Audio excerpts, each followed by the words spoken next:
The payoff. Both runners go. Strike 3 called. Fastball on the outer third gets Lewis. The 2-2. Grounded to first. Ronson took a bad hop, gets away from him. Ramos has to cover. 1 run comes in to score. The 3-run from Olvera. Ball 4 inside. Walks a run in. How about Kevin Parker Jr. Keeps the on-base streak alive and gets an RBI while he's at it. The 1-1 from Olvera. Hits Moss in the leg. The hit by pitch will drive in another run for the Crawdads. The 0-1 to O'Rourke. Chop to Woodson, spins around, fires to first base in time. The 2-1 ripped into left field. Ellis will have to dig it out of the wall. Makes it easy for Smith to jog to second base. 2-2. Hit over to second. Ramos trouble with it. No chance to turn 2. They'll go to first for 1. And we're tied at 2.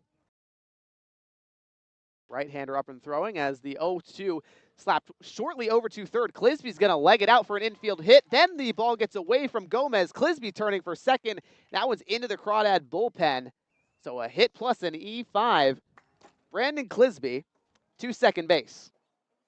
The 0-1 to Woodson. There's a slider served the other way into right center field for a base hit. Clisby coming around third. He'll come in to score. T.J. Woodson, an RBI single to put the Crawdads on top in the bottom of the 6th. Now the 0-2 from Brand. Flared into shallow right. Aldridge now going deep towards the warning track. That's an extra base hit for Gonzalez. He'll stop at second base. The 2-0 from Brand. Popped up, shallow infield. Left side, Woodson calls for it. Now he'll track over to his left, and it misses with the glove. Gonzalez scores from third, and Rodriguez over to first base on the E5. Here's the payoff. That's ball 4. And as Jack Brooks would say, ball don't lie. Ball don't lie. 1 aboard, 1 down for Peyton Rolls. Scotty in the stretch. The 1-2 to Rolls. Serve the other way. Shallow right field, easily base hit. Now it's going to the gap. In comes Parker Jr. He's heading from third. He gets the wave.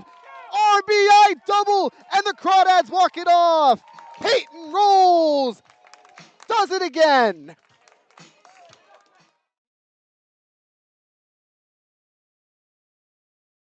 So that walk-off for Walnut Creek capped off what was otherwise a slow offensive day. Just 4 runs came across, 12 runners stranded for the Crawdads yesterday, but the pitching was rather on point. Only 4 walks total surrendered to the Alameda Merchants and 3 runs allowed. Much better than the previous outing against the Sonoma Stompers, where the Crawdads allowed 6 runs to come across on over 8 walks total as a pitching staff. Today it'll be Dylan Scott on the hill for Walnut Creek. He'll be trying to keep it a repeat of yesterday. Alex Gomez went 3 innings, 1 hit ball, 1 run, which was not earned, and then 4 strikeouts. After that, Paul Wheeler went an inning with a strikeout, nothing else. Noah Zirkle came in, had a run on his watch, but went 2 innings otherwise of just that 1-run ball. And then Miles Brand kept it at 3 for Walnut Creek in his 3 innings. So we'll take a quick break. We'll get to our keys to the game on the other side, and then first pitch just a few minutes away right after this on the Crawdad Streaming Network.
Welcome back to the Crawdad pre-game show, brought to you by Up the Creek Records, Walnut Creek's premier destination for vinyls and live music, and an official partner of the Walnut Creek Crawdads.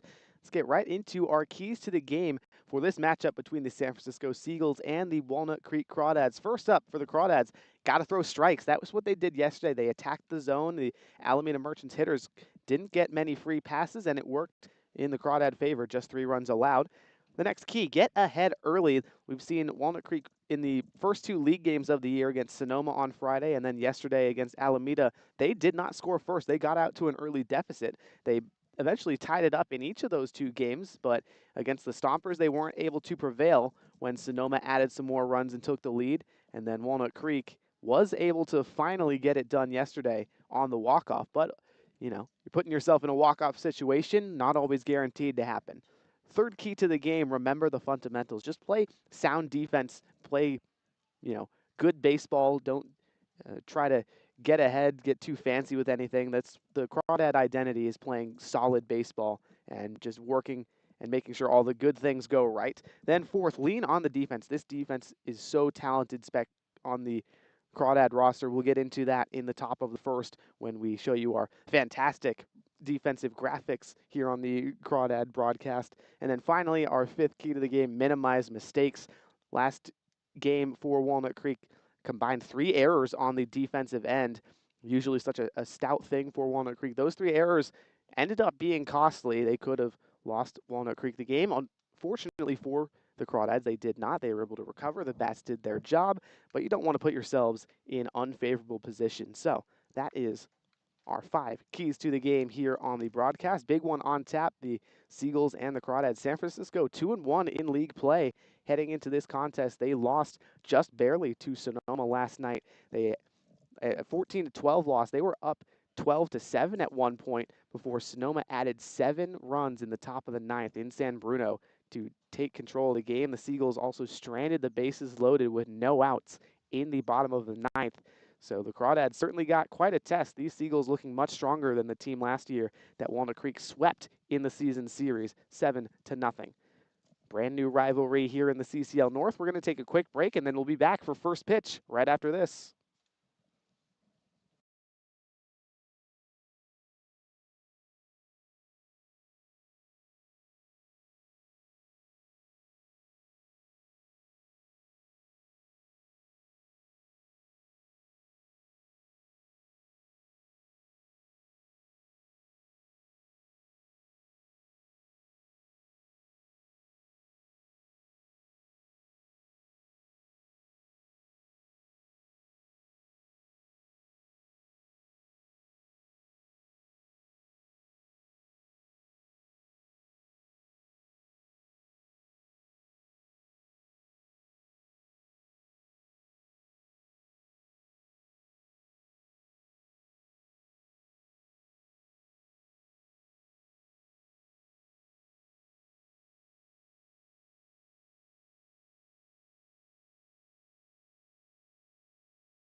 Good afternoon, everybody, and welcome back to the Crawdads Streaming Network for today's contest between the Seagulls and the Crawdads. Time and temperature today brought to you by Meadowlark Dairy, an official partner of the Walnut Creek Crawdads.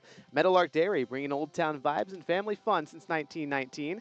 Was supposed to be 75 degrees and cloudy today here in Monte Vista, but actually right now 78. The clouds have burned off, and things are looking rather beautiful for baseball today. That's one thing for sure. Let's do our starting pitcher matchup today for Walnut Creek. Starting pitcher matchups brought to you by Danville Chocolates, an official partner of the Crawdads. It's Dylan Scott on the hill for Walnut Creek, the left-hander formerly of Vanguard University, in the portal now.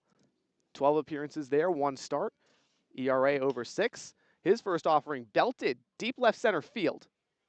On is Bull from left field to make the play. 1 pitch, 1 down for Dylan Scott.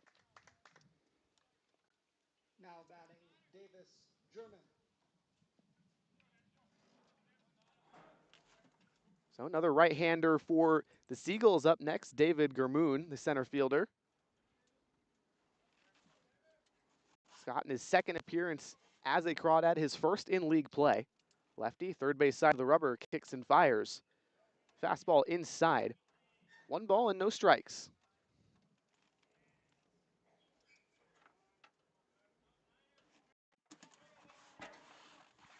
Germoon, a rising redshirt senior at Moorhead State, takes a strike on the outer third. 1 ball and 1 strike.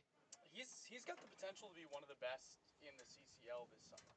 I mean, you look at the numbers that he put up this year at Moorhead State. This is a really, really good play.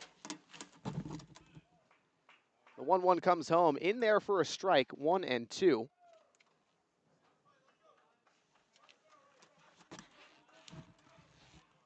Scott peers in. Has the call from Winchell behind the dish. The 1-2 to the righty. Up and in. 2 balls and 1 strike.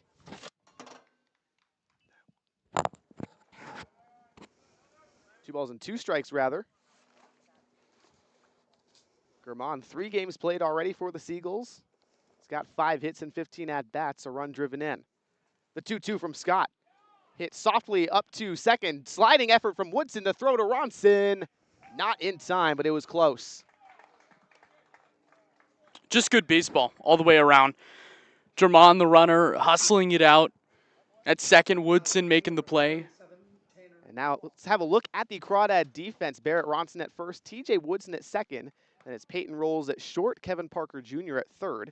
Bryden Bull in left, Dylan Pettis in center, Shane Aldridge in right, and then Winchell behind the dish. Scott on the hill. First lefty for Scott to face, Tanner Wall, the second baseman.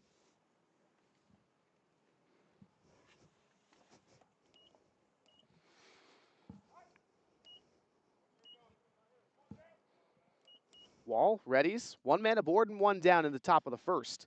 Scott off speed, outer third for strike 1. Dylan Scott really impressive in that first outing. It was technically at home, but felt more on the road at Laney College, and he was just a lot of strikes, and strikes win baseball games. Pick first, gets past Ronson. That's going to allow Germoon to take second base. He's turning over from third. This one's into the Crawdad bullpen.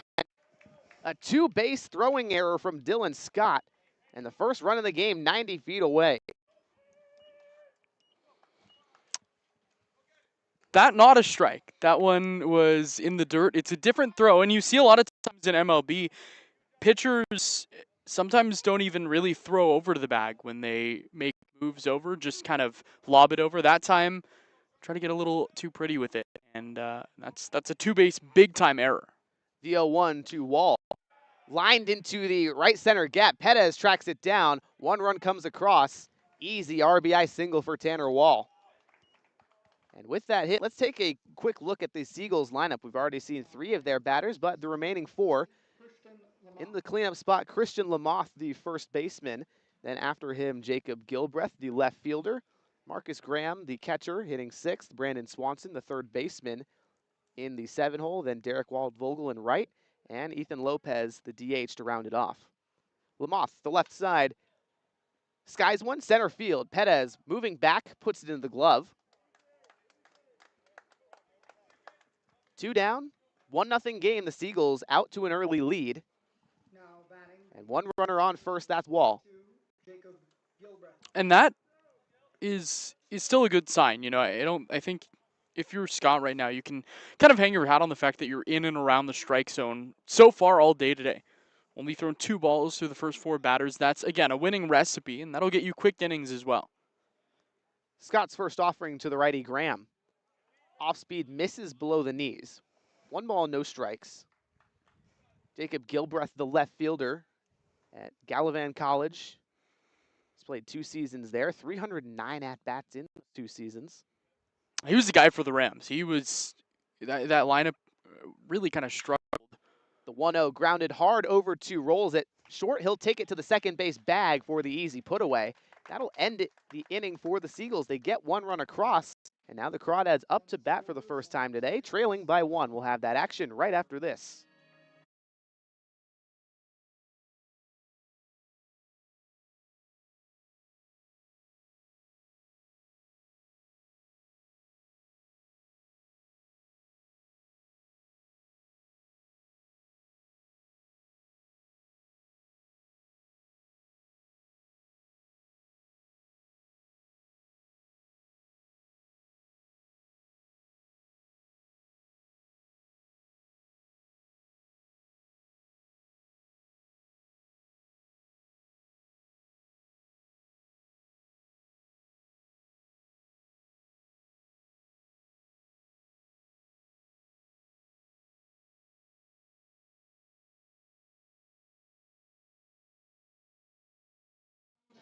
Back for the bottom of the first, starting pitcher brought to you by Danville Chocolates, an official partner of the Walnut Creek Crawdads. It's Caleb Garrison, the right-hander for the Seagulls, set to take on this monster Crawdad order today. Garrison, a rising junior at Laney College. This past season, 57 2/3 innings pitched there at Laney, 19 appearances, 3.43 ERA. He was nasty with the Laney Eagles over there in Oakland, place we're a little more familiar with now. And now the Crawdad lineup that he's facing, certainly a tall task. Shane Aldridge leading off in right field, then Peyton Rolls, who had the walk-off RBI double in the 2 spot. Ryan Ellis, the DH in the 3-hole. Barrett Ronson cleaning up and playing first base. Dylan Pettis in center field, the 5th hitter. Then Kevin Parker Jr. at third base and hitting 6th. Riley Winchell, the catcher, in the 7 spot. Bryden Bolin left, hitting 8th. And then TJ Woodson in the 9 spot, playing second base. Death taxes and TJ Woodson batting 9th. Ain't that the case, Austin Oda? Absolutely, and he's really done well in that 9 spot. And they need him to continue being that second leadoff hitter. First offering from the righty, Garrison. Aldridge takes well outside. 1 ball and no strikes. Well, can I add an unofficial key to the game? Yes, go for it.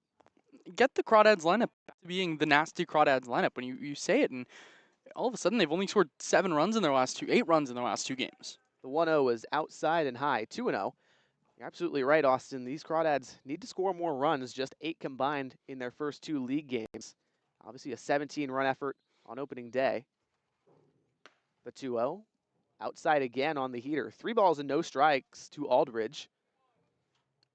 And they've been taking their walks. They've been working long at bats. 10 walks in yesterday's game.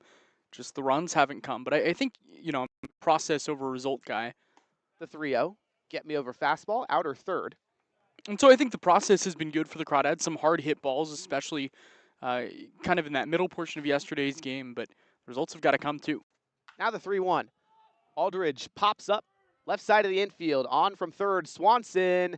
And no, from the shortstop position, Feliciano makes the one-hand grab. That's a terrific play out there. The third baseman kind of gave up on that one, it looked like, just couldn't see it, and a nice play by Feliciano.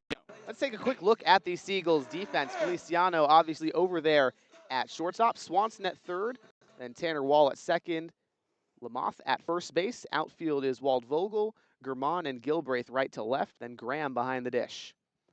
Here's Peyton Rolls now, 1 down, no one on. First offering, slapped foul, third base side. Rolls yesterday's hero. That he was. Came in to pinch hit in the 6th inning. Worked a single, allowed the Crawdads to get back in it even closer. Then obviously the walk-off double as the 0-1 high and tight. 1-1.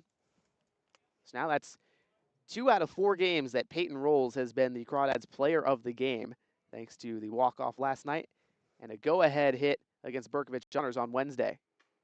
The 1-1 fastball high and tight. Rolls lives just 15 minutes from Walnut Creek in Benicia, California, rising sophomore at San Jose State. Said last night he enjoys being able to just drive 20 minutes and play some baseball right here in the East Bay. The 2-1. Slapped softly on the ground, Feliciano collects and fires to first in time. Quickly 2 down. I think the big thing year over year that's going to be different about this Seagulls team is it's going to be a cleaner team. Absolutely. It's just, you're not going to get those big sloppy innings like the Crawdads had their, whatever it was, 11-12 run inning against San Francisco last season. You're not going to have that. That's partially due to the owner of the Seagulls, Mark Caviglia, coming back in the latter half of last year to actually coach. And now he retains that role as Ryan Ellis steps in and takes a ball low and away, 1-0. And Caviglia, those Seagulls teams in July, they certainly made an effort. We're well out of the playoff race, but gave some playoff teams trouble as Ellis takes 2-0. And now this year, the Seagulls squad looking a whole lot stronger under Caviglia's leadership. The 2-0 to Ellis. Inside fastball, 3-0. Favorable spot for Mr. Crawdad to do something with 2 down. Ellis, 2 hits against the Stompers, none yesterday, as he takes ball 4 well outside. And that's a familiar sight. Ryan Ellis, a 4-pitch walk. That's all that guy does. He is a human walk machine, and he's a guy that enjoys being patient. I think sometimes guys get a little over antsy and just want to hit. Nah, he loves just putting the ball, or just getting on base any way possible. 2-out base runner at first for Barrett Ronson. As trying to get something going here. First offering to the right-hander outside. 1 ball and no strikes, and Garrison obviously has induced the soft contact, which is why the Crawdads have 2 outs here in the bottom of the first, but otherwise, more balls than strikes thrown. The 1-0 to Ronson. There's a fastball down the pipe. Strike 1. Ronson probably has shown the most pop of any Crawdad thus far in the early goings of this season. Today's going to be the best offensive environment this season. The 1-1 to Ronson. Hit hard on the ground to short. Feliciano will collect and fire to second to get Ellis. And that does it for the bottom of the first. 3-1. The Seagulls lead by 1 run. We'll head to the top of the second, see if they can extend that lead right after this.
Back for the top of the second on the Crawdad streaming network.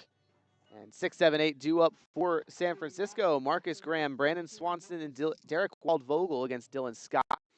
1 run came across in the top of the inning after the RBI single, Tanner Wall. But Davis German was at third base following the error on Scott's pick to first. First delivery to the lefty Graham, low and inside. 1 ball and no strikes. Marcus Graham, rising grad student at Missouri Baptist this year, started 41 games. The 1-0, off speed in the zone, 1-1. Love that. Breaking ball, started at the belt, have it hit the inside corner. Perfect front door on that slider. It's going to be a tough pitch for a lefty to hit anyway, but if you can establish it for a strike, you can get a swing and miss later in the at-bat. The 1-1 from Scott. Flared foul territory down the left field side. Parker Jr. trying to track it down. Gave it a good chase, but ultimately that ball was well out in front of him. He's got some wheels. We see it there. He's picking them up, putting them down. And he's going to make his fair share of terrific plays in a Crawdad jersey this year. I'll guarantee that. Absolutely. It was a contender yesterday for Sweet Play of the Game, brought to you by Batter and Icing. Already won it earlier this year. Trying to get his second. The 1-2 to Graham. Breaking ball misses low. Graham, 2 seasons at Missouri Baptist this spring. 369 hitter last spring in 2025. Only 184. Much improved year over year. The 2. High chopper to Woodson at second. Collects and fires in time. 1 down in the top of the second. Brings up Swanson at third. Number 39, Brandon Swanson. And when you talk about this San Francisco roster in the I'm just a big believer in guys that have played being better in the CCL, being better wherever, just because you know what it's like to hit pitching. And so when you have a guy like Drummond, who's the center fielder, who's a 3-year starter, like that's going to play. When you have a guy like Graham, who started a couple seasons, that's going to play. First offering to Swanson. Breaking ball clips the lower third. Strike 1. Absolutely. You've got quite a few vets on this Seagulls roster, like you mentioned. German and Graham, obviously, who just was at the plate. Even Gilbraith and Tanner Wall. The 0-1 home to Swanson. Fastball misses the outer third. Well, even Waldvogel, who's on deck, even though he hasn't played as much, it's a guy that still has seen pitches, has been at the collegiate level. Played in the CCL last year, too, Exactly. which always helps. Just a team of veterans here for Mark Caviglia and the Seagulls as they look to make their first postseason appearance in the CCL this year. The 1-1 from Scott. Heater outside, 2-1. We've seen throughout the season so far, still in the very early portion of the season, but we've seen Walnut Creek starters kind of gradually get deeper into games. We saw Jeremy Jones go 4 innings yesterday.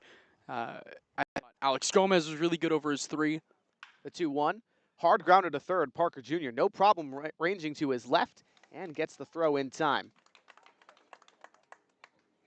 And again, I feel like a broken record, but the Crawdads have like 8 shortstops on their roster. Yeah.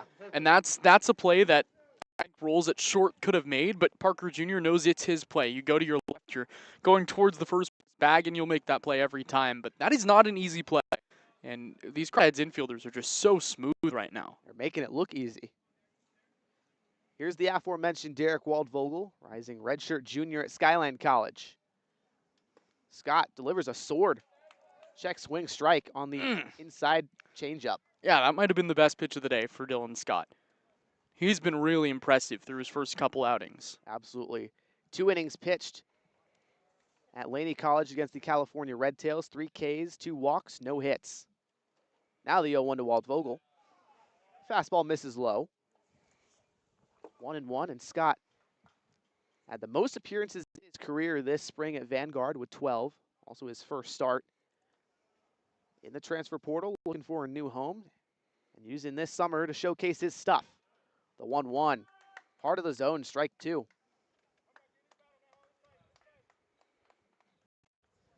Waldvogel has appeared in 2 games thus far in the CCL season. 3 hits and 7 at-bats and a run driven in. Scott looking for a put away on 1-2. He gets it. Change up outside. Strike 3 swinging. 1-2-3 for Dylan Scott. Very nice recovery in the top of the second. Led to the bottom half of the frame. Crawdads trailing by 1.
Back for the bottom of the second, heart of the Crawdad order. Due up, trailing by 1. Dylan Pettis, Kevin Parker Jr., and Riley Winchell, 5, 6, and 7, against Caleb Garrison, who worked an almost perfect first inning.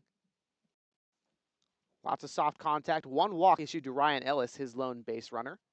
No hits allowed thus far. The righty working against the left-hander Pettis. Turns and fires the first pitch. Misses outside. 1 ball and no strikes. Pettis, a rising sophomore at Baylor, played in 34 games with the Bears this spring, 26 of which were starts. The 1-0 to him. The fastball finds the outer third. 1 ball and 1 strike.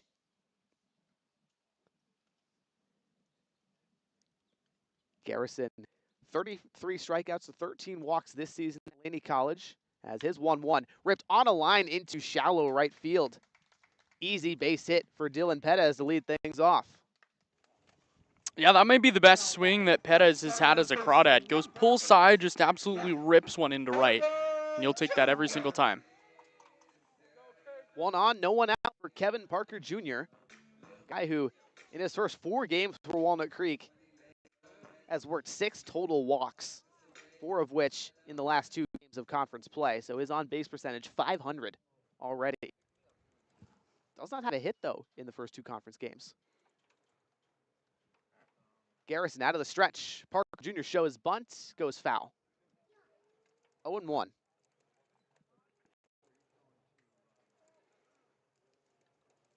Pettis, a guy who we've seen plenty of speed in the outfield, playing his 3rd straight game in center after starting the first 2 in left. Lots of range out there.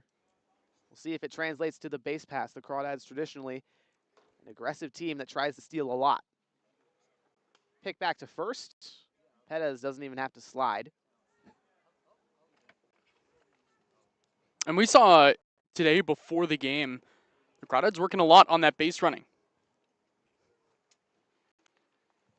Garrison, the 0-1 home to Parker Jr. Fouled away towards us in the seats. 0-2. Head coach Brant Cummings was mimicking kind of his spot on the mound, pretending to throw to home plate to try to get the guys timing up right. Certainly important to work on the fundamentals. That's something manager Cummings and this coaching staff never forget about. Garrison sets at the chest. The 0-1, the 0-2 rather, is the fastball high and tight. 1 ball and 2 strikes.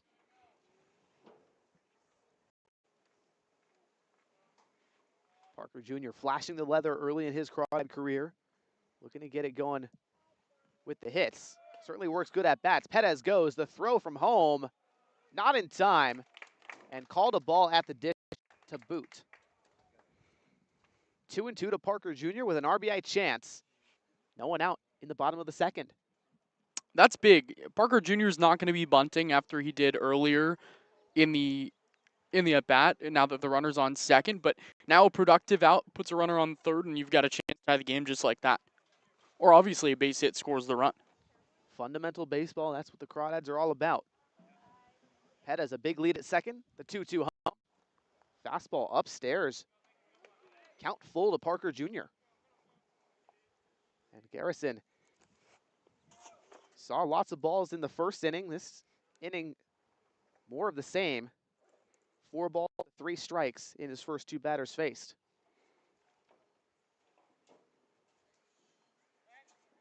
A throw back to second. Pettis had a massive lead, has to sprint back to the bag. Garrison just took a quick glance and decided to peel off.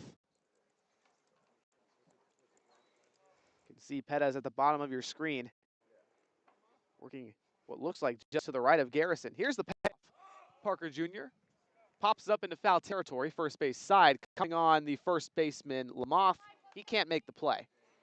That is such a difficult play. There is not really a sun, but the way the wind is moving right now, I think it's more than what it feels like. While Lamoth is just trying to get to a spot and figure it out, and just difficult to get to. So we'll reset for the payoff pitch once again. Full count to Parker Jr. Garrison working with one in scoring position, trying to limit the Crawdads' run total. The payoff is high and tight, ball 4. And how about Kevin Parker Jr. working long at-bats into walks? That's his 5th of conference play.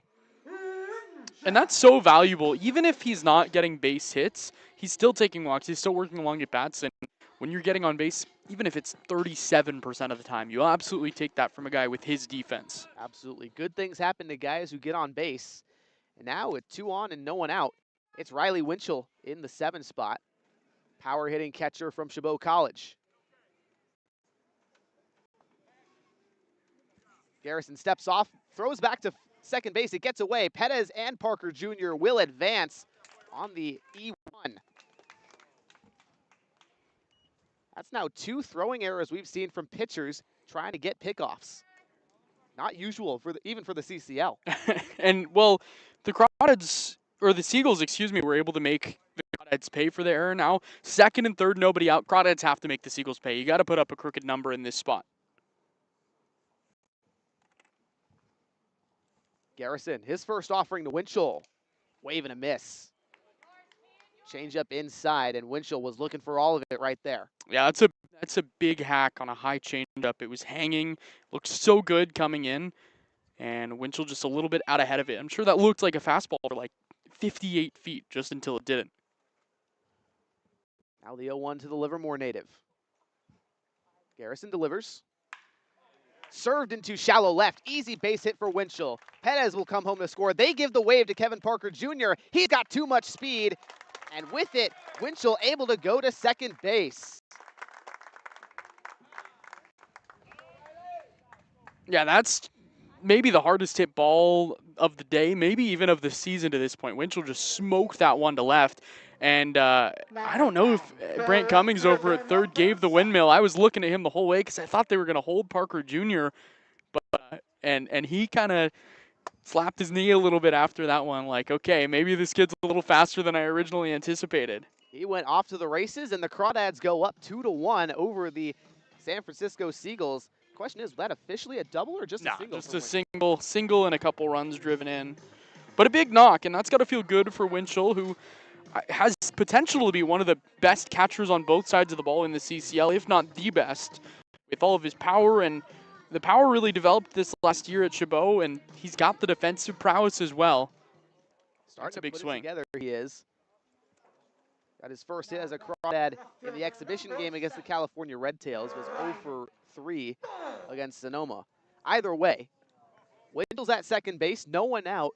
Crawdads lead by 1, and here's Bryden Bull in the bottom of the second.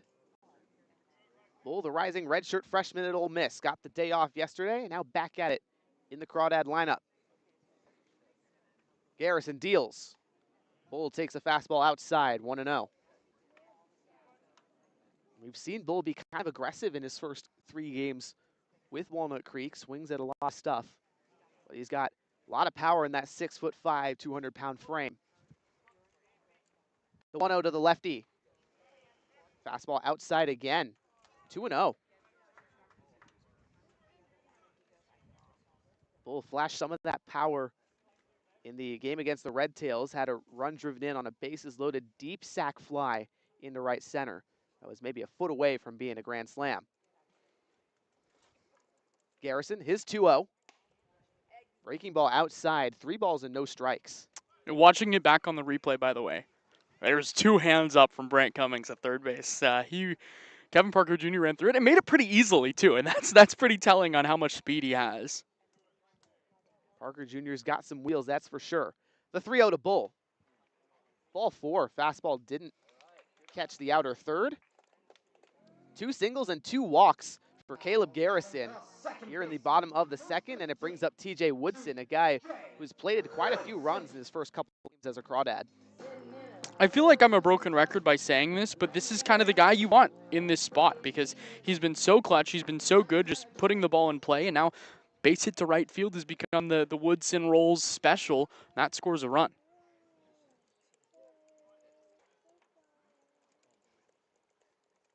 Garrison delivers. Woodson shows bunt, pulls it back. It's high and away. 1-0 to Woodson. His first 2 games of conference play, Woodson 2 hits and 7 at-bats, a run driven in and a walk, 4 groundouts to 1 flyout. The player of the game against the Red Tails on Thursday after he had a 2 RBI double. The 1-0. Fastball inner third for a strike. Woodson spent 3 years of high school in Mechanicsville, Virginia, before moving out to Waco, Texas for his senior year, and then went to Baylor, where he currently resides. The 1-1 shows bunt, squares it down on the third base side, and he's got so much speed, such well hit. A bunt single for TJ Woodson, his 2nd of the year. He's so fast, and that one is a play that should have been made, I'll say that. But on the mound, Garrison gave way to the third baseman Swanson, and there was some miscommunication, little I got it, you take it moment. Neither took it, and now the Crawdads have a chance to open this ball game up. That they do. They're already up 2-1 against the San Francisco Seagulls. Bases juiced. No one out in this inning. And here's Shane Aldridge at the top of the order. A guy who's got a lot of speed and contact ability, but also had 14 doubles, a triple, and 6 homers this spring at Menlo College.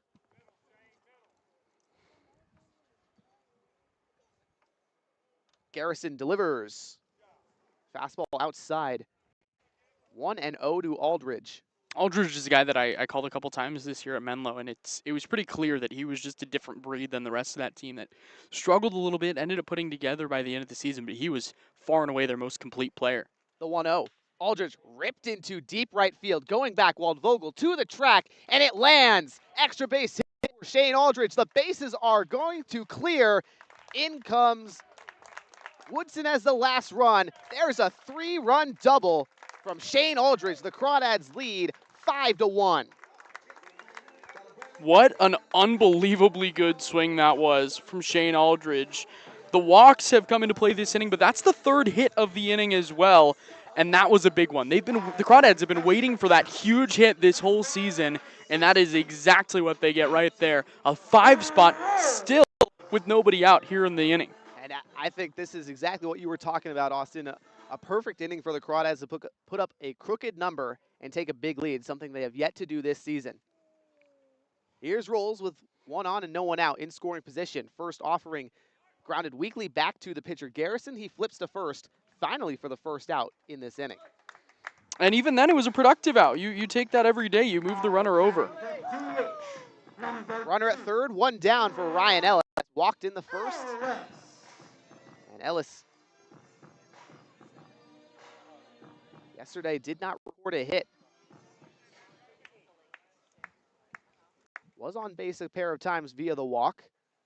First offering from Garrison inside and at the feet, basically. 1-0, Aldridge holds on to speed, so Ellis can just lift this in the air and score another run easily. The 0-1, fastball outer third, strike 1.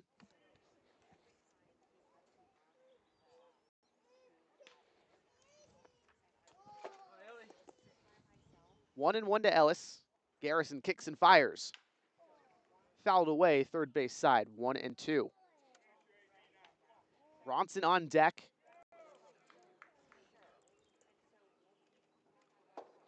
And barring some miraculous defensive effort to turn a double play, he'll get an at-bat. Here's 1-2. Changed up away, 2-2 to Ellis. And like you've said so many times, Austin, just not a guy you're going to get to chase outside. He's seen a lot of pitches in his collegiate career. The 2-2 from Garrison. Fouled back, still 2-2.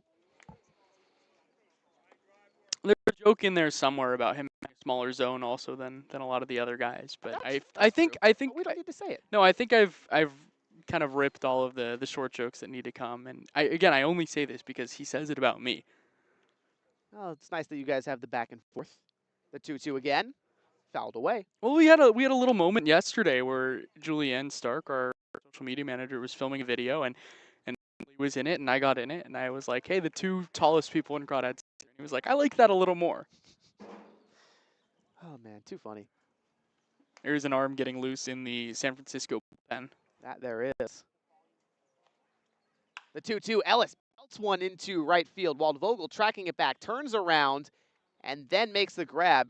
Aldridge will come home from third. Sac fly RBI for Ryan Ellis. It's a 6-1 ball game for the Crawdads with 2 down in the bottom of the second. Just a really, really, really good inning. And the Crawdads needed something like this because the offense has been good, especially early in the season when they were in the non-league, but this is already the season high in runs scored in league play this year. First pitch to Ronson. Upstairs, 1-0. And talk about biggest run total in league play. Absolutely right. Just 4 in each of the last 2 games, 8 combined. Ronson waves and misses on the outside breaking ball. We already saw that ball that Shane Aldridge hit. I mean, that's a ball that probably wouldn't have gotten to the warning track just yesterday. So the ball's definitely flying a little bit more today. A little hotter.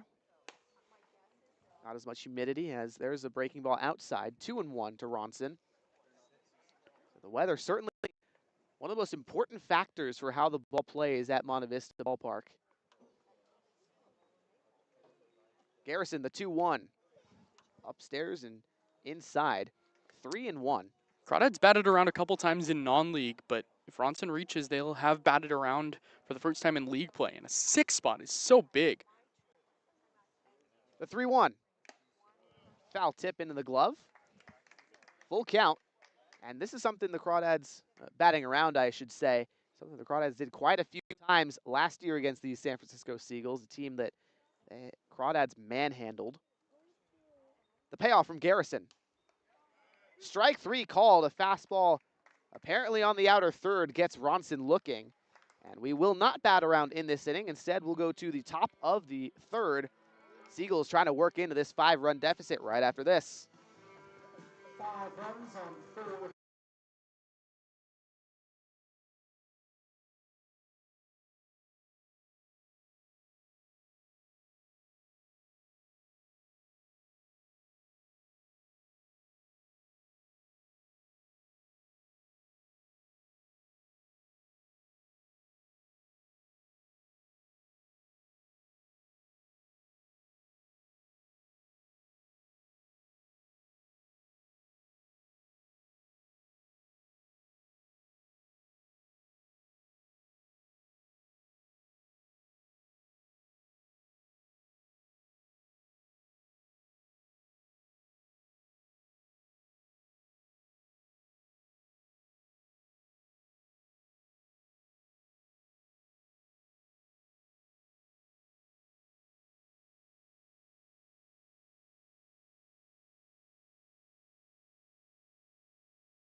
It's the top of the third on the Crawdad streaming network. Walnut Creek just plated 6 on 3 hits and an error in the bottom of the second. Now here's Ethan Lopez, the DH against Dylan Scott.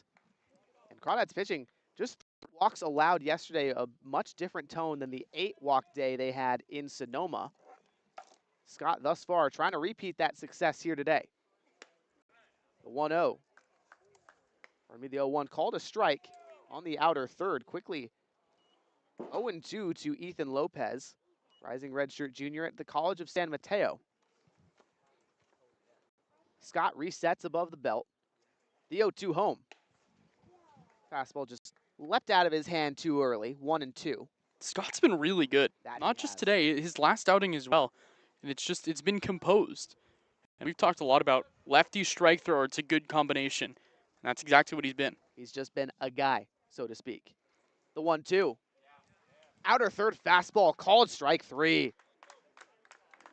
How about that from Dylan Scott, his second of the day. And he goes back to back. And a lot of times when guys have a long wait between innings, you'll sometimes see their control fall first and be a little bit more difficult to pick right back up. That is not the case there for Dylan Scott. Attacks, attacks, attacks. That was our key to the game yesterday, attacking early. And this time it was throw strikes. First offering to Feliciano, the shortstop, outside. Feliciano flew out to left field in the first, but certainly a dangerous guy to have at the top of the order for the Seagulls. Through 3 games of conference play, 3 hits, 1 run driven in, and 4 walks. Scott kicks and delivers the 1-0. Outer third off speed, called for a strike. I'll be the first to say that outer third is wide for both sides right now. But Yeah. if you're Dylan Scott, you use the changeup in a righty-heavy lineup and hit that spot every single time. Lefties 1-1. Tries to go back to the well. This time it broke low. 2-1. Germoon on deck. Wall after him. Should either Feliciano or the center fielder find their ways aboard for the Seagulls. The 2-1 from Scott. Soft ground ball to short. Rolls, collects. And the throw in time. What'll be difficult for us as broadcasters and Harry Satrakian when he eventually decides to show up This guy. is the fact that the Crawdads have so many guys that can rotate in and play shortstop. Because I was just thinking Elijah Ramos was out there. You could say T.J. Woodson, you could say Kevin Parker Jr., and you'd still be. It's Peyton Rolls out there. They all do it looking good. First offering, Gurman slapped down the left field line, just foul. Maybe 5 inches from an extra base hit. A couple balls that we saw pulled down the left field line yesterday that went to about that spot. Guys are hitting balls hard right now. And not so much deep in the air as well. These are just line drives on both sides for the Seagulls and the hard hit. But despite this, Dylan Scott rather effective as the in the San Francisco bullpen still up and moving, throwing some pitches. The 0-1, hard grounder this time to Rolls. Plenty of time for the throw, and he gets it there. After the strikeout looking, 2-6-3 putouts. Behind Dylan Scott, the Crawdads go 1-2-3 on defense. The Seagulls, their turn to play defense and throw some. Crawdads back up to bat in the home half of the third after this.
Welcome back to the bottom of the third. The Crawdads leading 6-1 over the San Francisco Seagulls, and 5-6 do up Dylan Pettis, Kevin Parker Jr., and Riley Winchell. But they'll face a new arm as the Seagulls call to the bullpen. Loudon Hilliard, the rising redshirt sophomore from Morehead State, gets the nod. The guy who in 11 innings pitched this season at Morehead State, 13.09 ERA, 22 hits, 16 earned runs, 11 Ks to 7 walks, pardon me. So that means the stuff is probably going to be okay from him. More strikeouts than walks and more strikeouts than innings pitched. That's always good. The walks are an issue. But right now you're just asking him to throw strikes. Garrison, the starter, walked 2 in 2 innings, and those walks both led to runs. Those walks both ended up coming home to score. The base hits against this Crawdads team, which is such a good offense, they're going to happen, but you'd rather give up hits than walks. You would. The final line for Garrison, 2 innings pitched, 3 hits, 6 runs, all earned, 2 walks, and a K. So Pettis steps in. Hilliard in warm-up pitches. Looks like he's throwing decently hard. Certainly for CCL standards, probably sitting high 80s, low 90s. Which is about what you'd get in the top end of CCL guys. Hilliard making the trek all the way out to California from Milford, Ohio, where he's from. Righty at the first base side of the rubber. Kicks and delivers. Pettis swings and misses. Quickly 0-1 as the left-hander for the Crawdads took a massive hack. That's what he does. We've seen that a lot the last couple days. Just unabashed in his big swings. Got to admire it, frankly. Hilliard's 0-1. Pettis takes a fastball low and in. Count evens at 1 apiece. Hilliard actually started his college career at George Mason, but did not play and redshirted. And then in the summer of 2025, played for the Coconut Creek Diamond Ducks in the South Florida Collegiate League. Shout out the Coconut Creek Diamond Ducks. Yeah, sure. It's just a cool name. Yeah. It's no Walnut Creek Crawdads. That's not the 1-1 to Pettis in the dirt. Do you know about the other Crawdads team?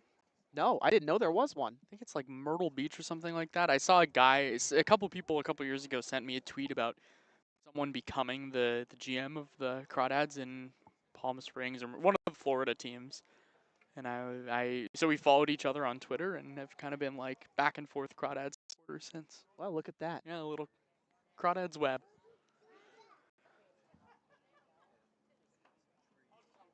Lilliard turns and fires. Inside fastball, or third fastball, I should say. 2-2 now to Pettis. As Loudon Hilliard, 5'10", 180-pounder, working back into this at bat.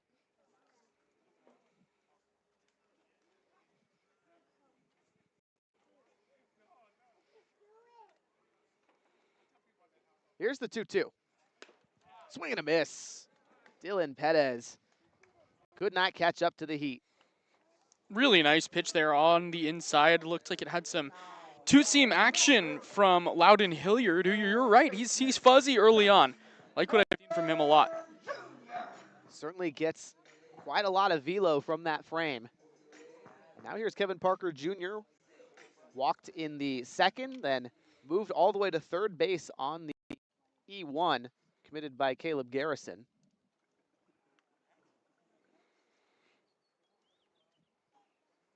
Righty-righty matchup here. Hilliard taking his time, sets above the belt. Kicks and deals. Soft grounder to third. Swanson collects and fires. Lamoth elevates slightly and pulls it down on the bag for the second out. Yeah, this looks fuzzy. This stuff looks really good from Hilliard. I think he's going to end up being a leverage arm, and if he can get the ball in the zone, I think good things are going to happen.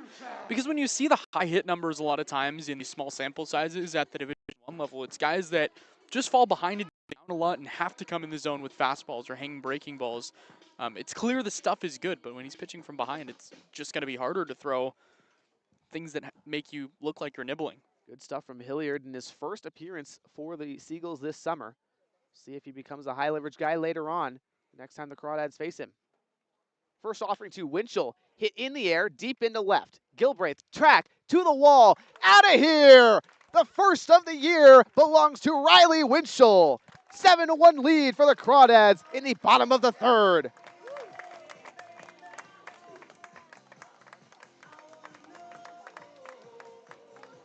That's the first home run of the year.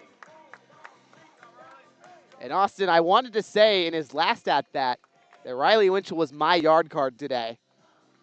Just a guy, the swings have been looking really good. Gave one a rip in the second on that RBI single, and now gets the first homer of the year for Walnut Creek. Now batting.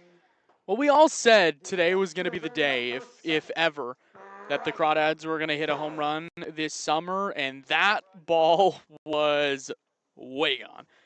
Kind of a no-doubter. Here's another power guy in Bryden Bull stepping in. First offering from Hilliard. Outer third fastball for a strike. Like, way gone. Yeah, crushed. Bull walked on 4 pitches in the second. Later came across on the Aldridge RBI double.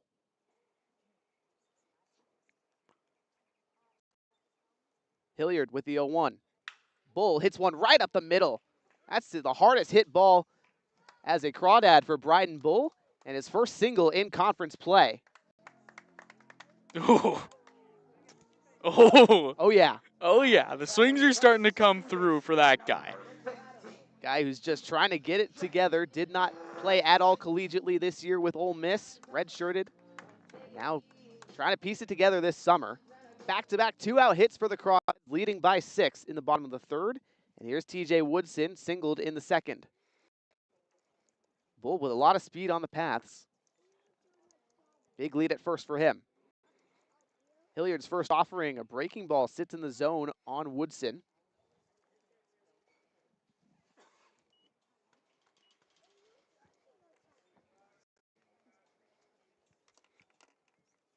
Back-to-back rising redshirt freshman at the bottom of the order for manager Brant Cummings and the Crawdads. Bull and Woodson, obviously. Hilliard steps off briefly. Now he's back in the stretch for the first time this appearance. The 0-1. Woodson swings and misses. Filthy slider from Hilliard there.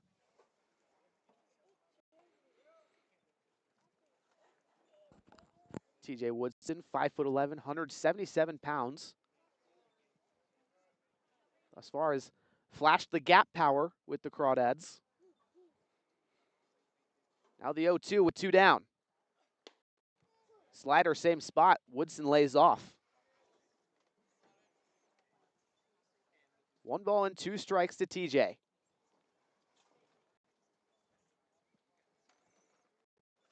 Against Sonoma, ripped a couple of hard hit balls that resulted in outs. A little bit unlucky on the BABIP.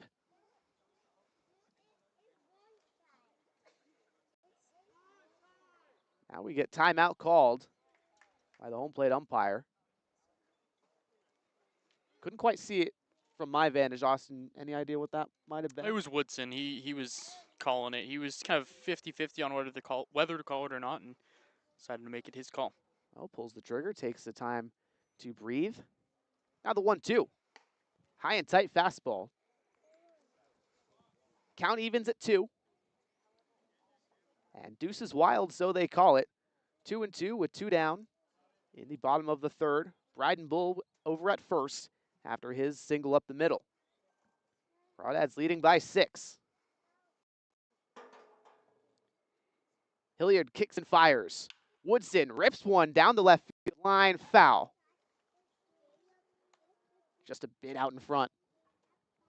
But that speaks to the wrist strength of TJ Woodson, where he's able to hit that ball so hard, even though he's on the front of his feet with it. Very, very hard hit ball. He's had a whole lot of those in his first 4 games with Walnut Creek. Has appeared in all 5 games now of the young 2026 season for these Crawdads. Hilliard, brief glance to first. Resets in the stretch. The 2-2. Bull goes. Breaking ball gets away from the catcher Graham. Just a wild pitch allows Bull to take second, no problem. Yeah, but credit him with the stolen base. He was going to be, or he was running on the pitch, so he still gets credit for that one. His first stolen bag of the year. Yeah, that was not the prettiest, and now the Crawdads have a runner in scoring position. Yet again. RBI chance now for Woodson. He's got 3 already in his first 4 games. Looking to add to that total. Count is now full following the big miss. Hilliard peers at second. The payoff home. Swing and a miss. Fastball inner third gets the K. Crawdads add 2 more courtesy of the Riley Winchell. 1 more with the Riley Winchell home run here in the bottom of the third. Going to the top of the fourth. The Seagulls trailing by 6, trying to eat into the deficit after this.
Trailing by 6 in the top of the fourth. It's the heart of the Seagulls order. Tanner Wall, Christian Lamoth, and Jacob Gilbreth, all with at-bats. Dylan Scott through 2 innings thus far. 3 innings, pardon me. Just 1 hit and 1 run. First offering to the left-hander Wall, inside fastball. 1-0 to Wall.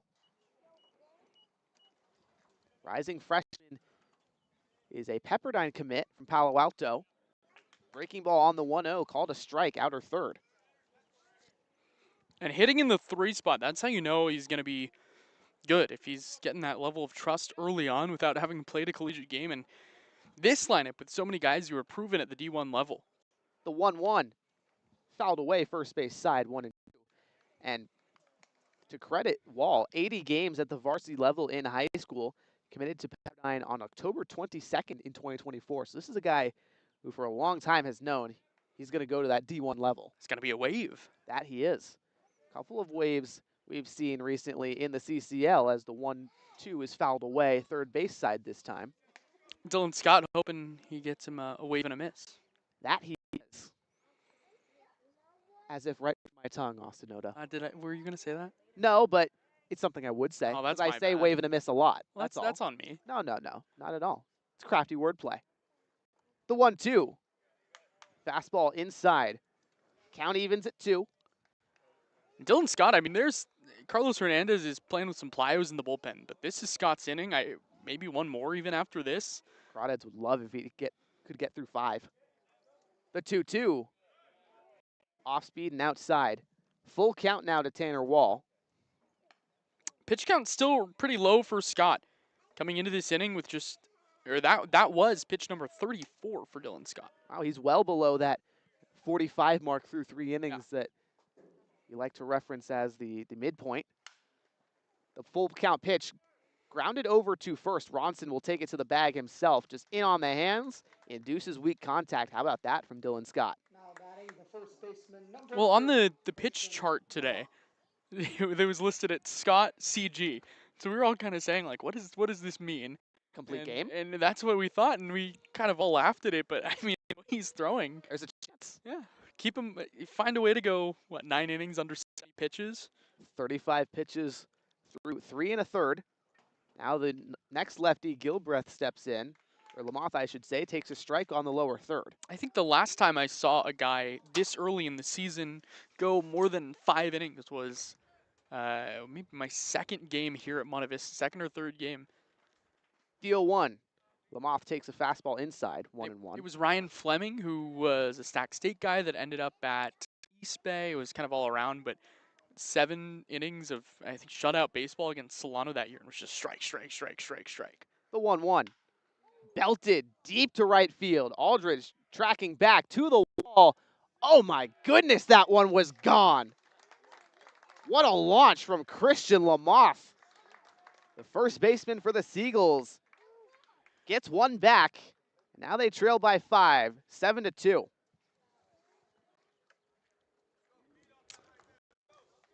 Yeah, that's not going to help the complete game cause for Dylan Scott. No, not at all. That was a nuke. I mean, that ball was very well hit. Go to the pull side with pop, good things are going to happen. Ball is flying at Monte Vista today. The first 2 home runs we've seen, regardless of team. First offering to the next batter, Gilbraith. Outer third fastball called a strike. And Dylan Scott. Good recovery pitch after allowing the home run. See if he keeps his composure here. Just one down in the top of the 4th. The 0-1 misses high somewhere.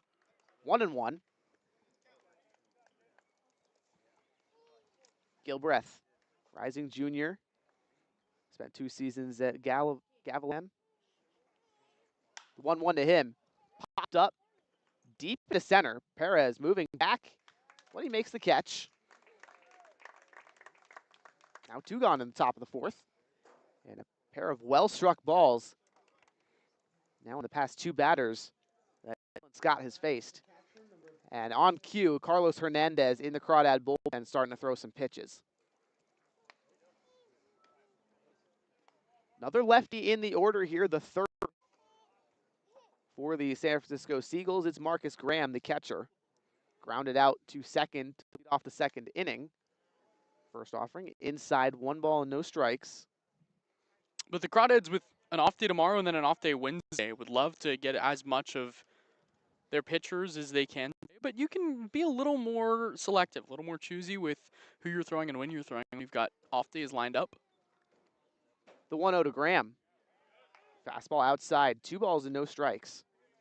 So we'll see what manager Brett Cummings and pitching coach Dustin Shaney cook up with this bullpen decisions they've got to make today. The 2-0, hard hit into the left center gap, over his bull, and he makes the catch. 3 hard hit balls to the outfield, but Dylan Scott escapes just with the home run allowed. Crawdads lead into the bottom of the 4th, 7-2. We'll have that action right here on the Crawdads streaming network.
Bottom of the 4th, the Crawdads lead by 5. Top of the order due up.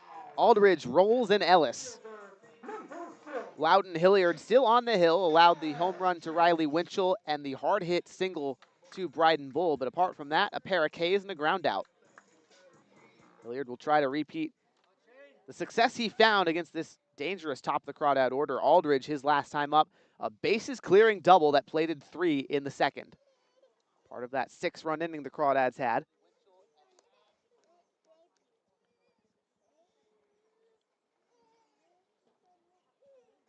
The righty Hilliard kicks and delivers. Aldridge check swing foul ball to first.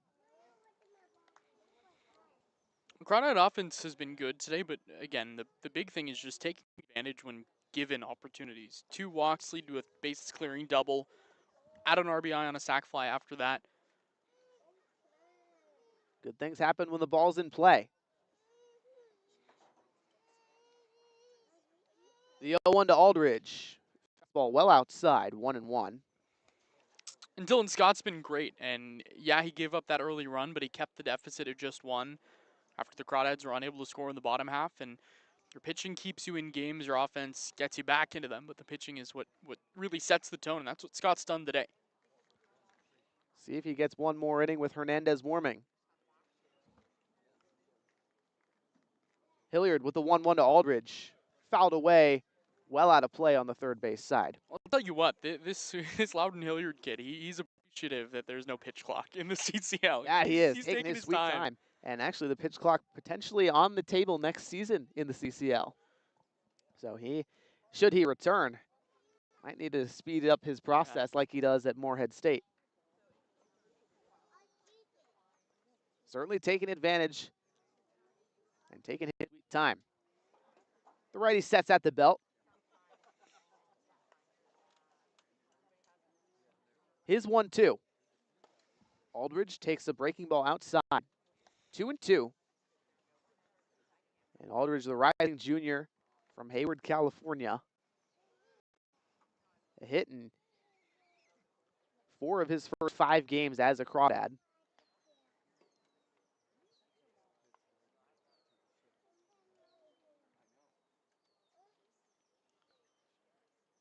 Now the 2-2 comes home. Aldridge fouls it away weakly to third. Over by where Noah Zirkle's hanging out. That he is. That man camping out for the foul balls. He's getting some help from a Seagull. That he is. Look at the sportsmanship. That's just CCL for you. What they say. Just means more. It just means more. They call it the SEC of California Summer Baseball Leagues. Sure they do. Hilliard with the 2-2 again. Fastball misses inside. Seagull staff thought that was strike 3, but Aldridge pretty convinced he stood tall in the box. No, great spot, better take. Could have been called a strike, but it wasn't. Hilliard shakes off a pair of signs from Graham. Kicks and fires the payoff. Aldridge on a line right to Wall at second base. It deflects off his glove and charges into center field. And Shane Aldridge will stand over at first base.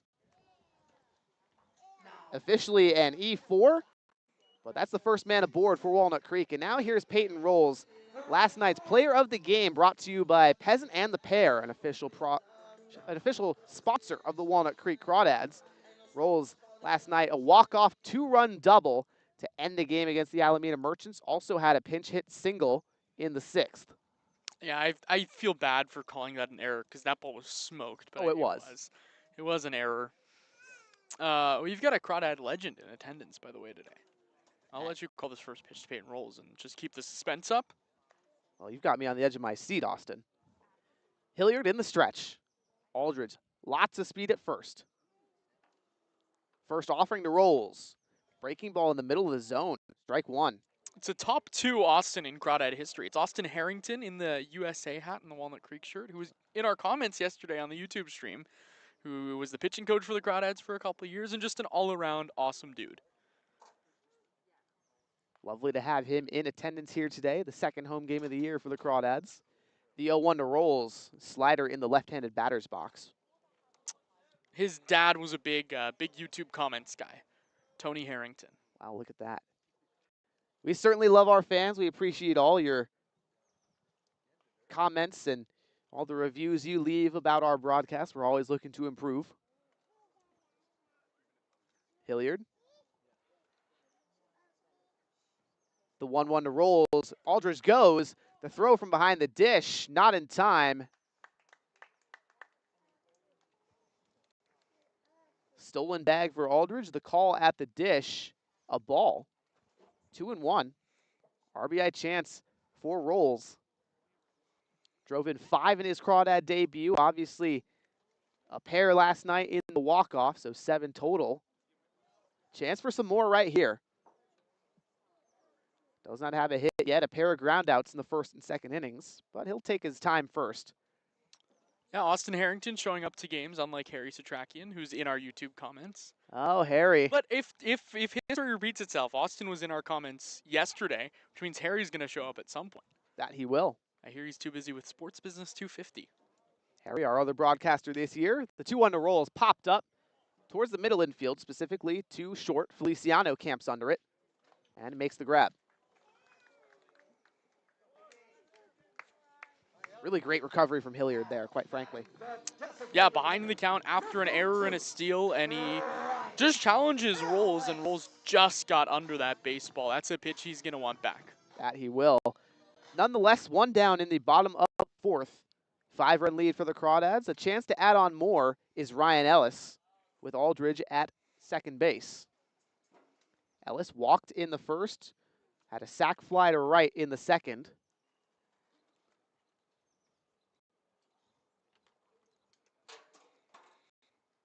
Hilliard peers to second. Feliciano feigns covering the bag. First offering home to Ellis, fouled away weakly to the Crawdad dugout. This isn't a bat that I think it could benefit Ellis because he's a guy that really likes velo. He's a guy that likes movement and kind of benefits his bat path.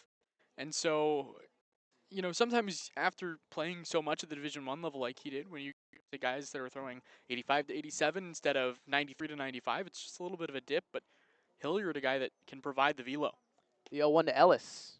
Off speed and inside, 1-1. And Ellis certainly no stranger to a challenge. Very competitive guy in pretty much everything he does, including games of the, I don't know what kind of game you call it, but Mafia in the back of the bus on road games. Probably the most competitive guy in those. The 1-1 to him. Fastball at the knees, strike 2 called. And Hilliard doing a nice job keeping Aldridge over there at second base. He will take a big lead here. About 12 feet from the bag.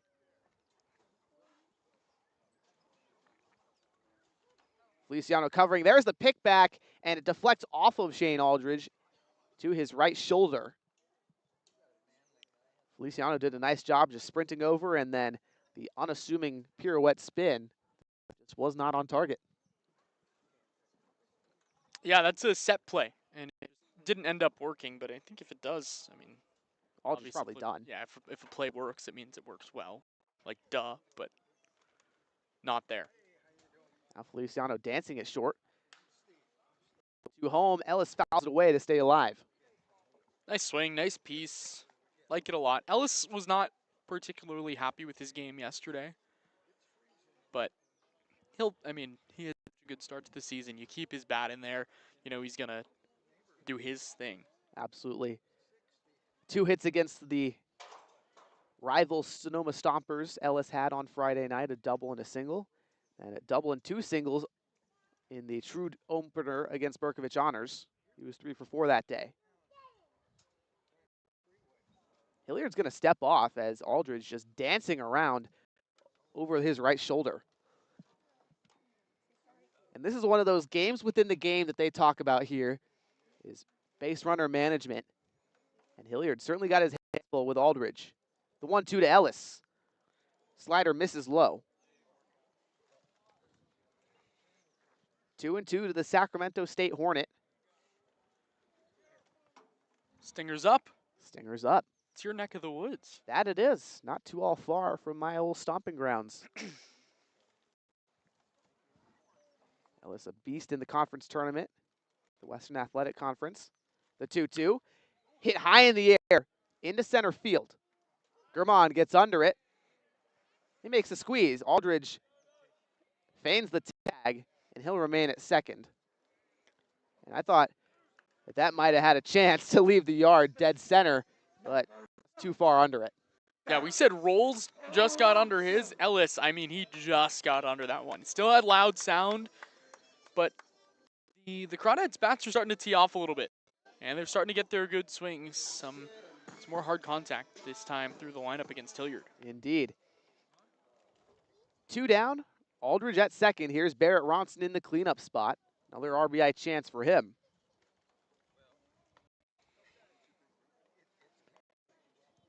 Hilliard kicks and delivers. Check swing on the slider outside. The appeal, he did go around. Yeah, this Hilliard guy's kind of gross. Yeah, the slider He's pairs got so good well. stuff.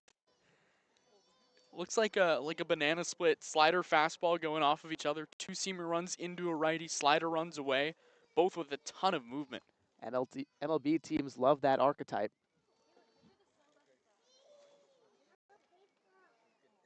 The 0-1 to Ronson. Fastball yanked into the left-handed batter's box, gets past the catcher Graham. Aldridge steals third, his speed all the way coming home, not in time. Graham too slow picking it out. And how about a wild pitch run to steal home for Shane Aldridge, 8-2 Walnut Creek here in the bottom of the fourth. That is an unbelievable hustle play by Shane Aldridge. He just never stopped running. And he makes it pretty easily. Wow. Unbelievable stuff here on this Saturday afternoon in the Creek.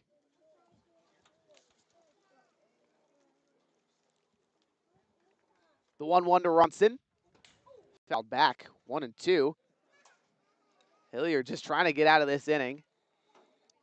Hasn't been his best inning, but also not terrible by all metrics.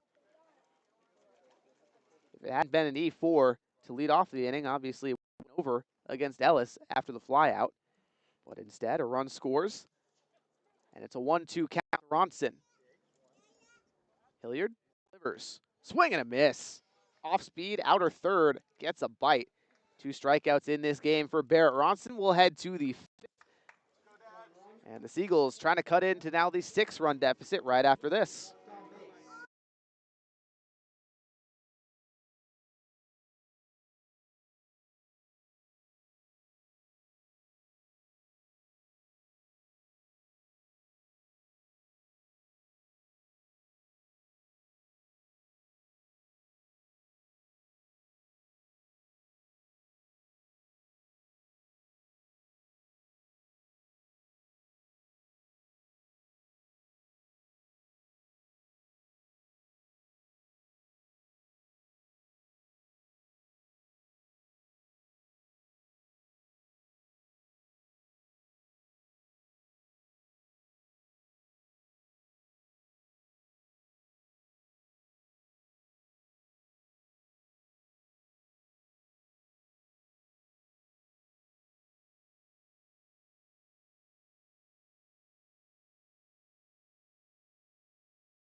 Welcome back to the top of the fifth here on the Crawdads Streaming Network. Austin Oda, my lovely broadcast partner, is going to take away 2 innings of play-by-play here. Take away? Not take Well, away. I that's mean, you're what going it to take it. is. You're going to take it away on the stream, is what I mean. Yesterday you called me out for for being a know-it-all. Today I don't want the viewers to think that I hate you. No, right? we don't hate each other. Austin is a lovely guy. I am. I wouldn't go incredibly that fortunate far. to be working with him. Let's just I love get you, the record straight. I love you, buddy. You too, bud. Top of the fifth inning. It's 8-2 Crawdads, and Carlos Hernandez will face Brandon Swanson, Waldvogel, and Ethan Lopez. Let's do this thing. Hernandez making his second appearance of the year. He replaced Dylan Scott, who was just incredible through his 4 innings and exits in line for a win. Righty on righty, and the first pitch from Hernandez is right down Broadway for strike 1. Just a really good first pitch from Hernandez there. Attacks the zone. That's what we say. Throw it in the center, and he does. Certainly has a bit of that power to him. Bigger build. Able to dial up the velo. No balls and a strike. Grounder to the left side. Charging is Parker Jr. as he cuts off the shortstop. Throws low to first, and Ronson can't dig it out. It will go down as an error on the third baseman, Parker Jr. And Peyton Rolls right behind Parker Jr. there. You got to wonder, might have been more a shortstop's play to make, but Parker Jr. rushed it a little bit at the very end with the pick, and then the throw just didn't set his feet enough. I think that also might be a little bit of the inexperience, maybe, of Ronson over at first. It's a ball that was kind of an in-between. Yeah, tough pick. That'll bring up Waldvogel, the right fielder. Struck out his first time up. First pitch to him in the dirt. Picked out directly by Winchell, who's Hernandez's catcher at Chabot. A ball, no strikes. Hernandez, in his second appearance of the season against Head First, went an inning and a third. 4 hits, 4 runs, a strikeout. And he's going to want to have a little cleaner second outing. Trying to preserve a 6-run lead here on a beautiful Sunday evening. A ball and no strikes. Hernandez from the belt. Turned slightly away from the first base bag, and it's a liner down the right field line for Shane Aldridge, and it goes out of play over by RDC, our photography intern, who dropped it. Oh, well, he doesn't got a glove. He's got a camera instead in his hand, so you can't really fault the man too all much. After an E5 and ERDC. You're unbelievable, Austin. Ball and a strike to Waldvogel. The 2 Crawdads lead. First home run of the season for the Crawdads off the bat of Winchell, who's in the squat right now. From the belt, Hernandez's 1-1 pitch. A slider down and away, ball 2. Hernandez, I talked to his pitching coach at Chabot, Jack Delmore, the former Crawdad pitching coach, and he like put his hands out like he was going to give me a hug when talking about Hernandez and that the movement plot of the righty. It's a lot of east to west and a lot of movement. 2-1. Foul back to the screen. 2-2. That's a nice recovery pitch after a pair of balls issued. You just go right back to the heater, top of the zone, overpower the hitter who wasn't expecting it really, Waldvogel, with the velo there. It's just a good offering from Hernandez. See if he can get a double play ball. The Crawdads have turned their fair share this season. Runner on first, nobody out. 2-2. Swing and a miss, strike 3. With the slider, that Hernandez's best out pitch, and it's the first out of the 5th. Man, filthy slider. Just starts, in that inner third of the zone, works all the way out with the break towards the outer corner, maybe into the left-handed batter's box. Just beautiful pitch from Carlos Hernandez. That'll bring up Ethan Lopez, the designated hitter from the College of San Mateo. Another righty. Middle playing double play depth is the first pitch to Lopez. Is a slider again. That one dots the outer black at the knees, 0-1. And that's 2 now straight sliders for Hernandez that are just beautiful pitches. Lovely shape on that one. And Winchell, a nice job to pick it and frame it just a bit to secure the call. A 1 pitch. High and tight with the fastball. 1-1. Winchell behind the plate goes full modern stance. 1 knee down, left knee in the squat. And he is so good at framing those pitches down low. You can see on your screen. 1-1. Fouled back. A ball and 2 strikes. The difference in this game, a 6-run bottom of the second inning, highlighted by a 3-run double by Shane Aldridge. Since then, the Crawdads have scored single runs in the third and fourth. But just a good game right now from Walnut Creek. No walks for Dylan Scott. A couple defensive errors, at least so far, neither glaring. Hernandez 1-2. Liner into center field, shallow. It'll fall in front of Dylan Perez, who scoops it up. And Swanson on first was frozen, making sure that Perez didn't make the catch. But that's a base hit for Lopez, and the fourth of the day for San Francisco. And they're in business here in the fifth. Yeah, just really well struck out into that left center gap, a little more towards center field, obviously. But Perez, you got to respect the power of every hitter, so it's well back. Just classic line drive up the middle for a base hit. 2 of the final 3 have gotten on base here in the fifth. Turns the lineup over to Feliciano, the shortstop. 0 for 2 on the day, grounded out to rolls it short his last time up.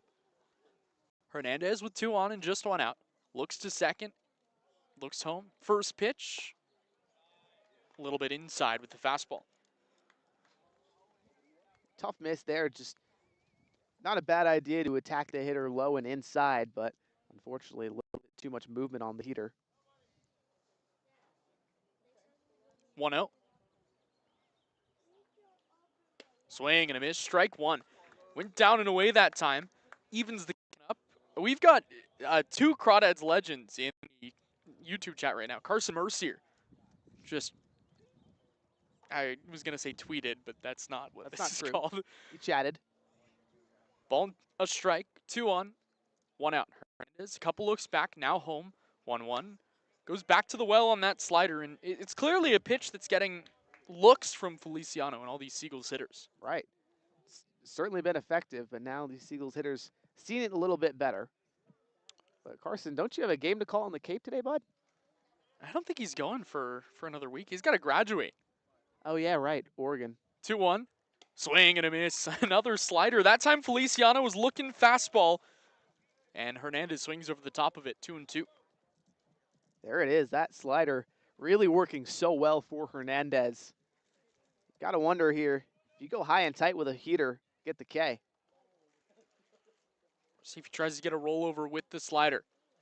Looks to second again, 2-2. Went back to the slider, that one down and away. A little further out to, I think, where he wanted it. Definitely.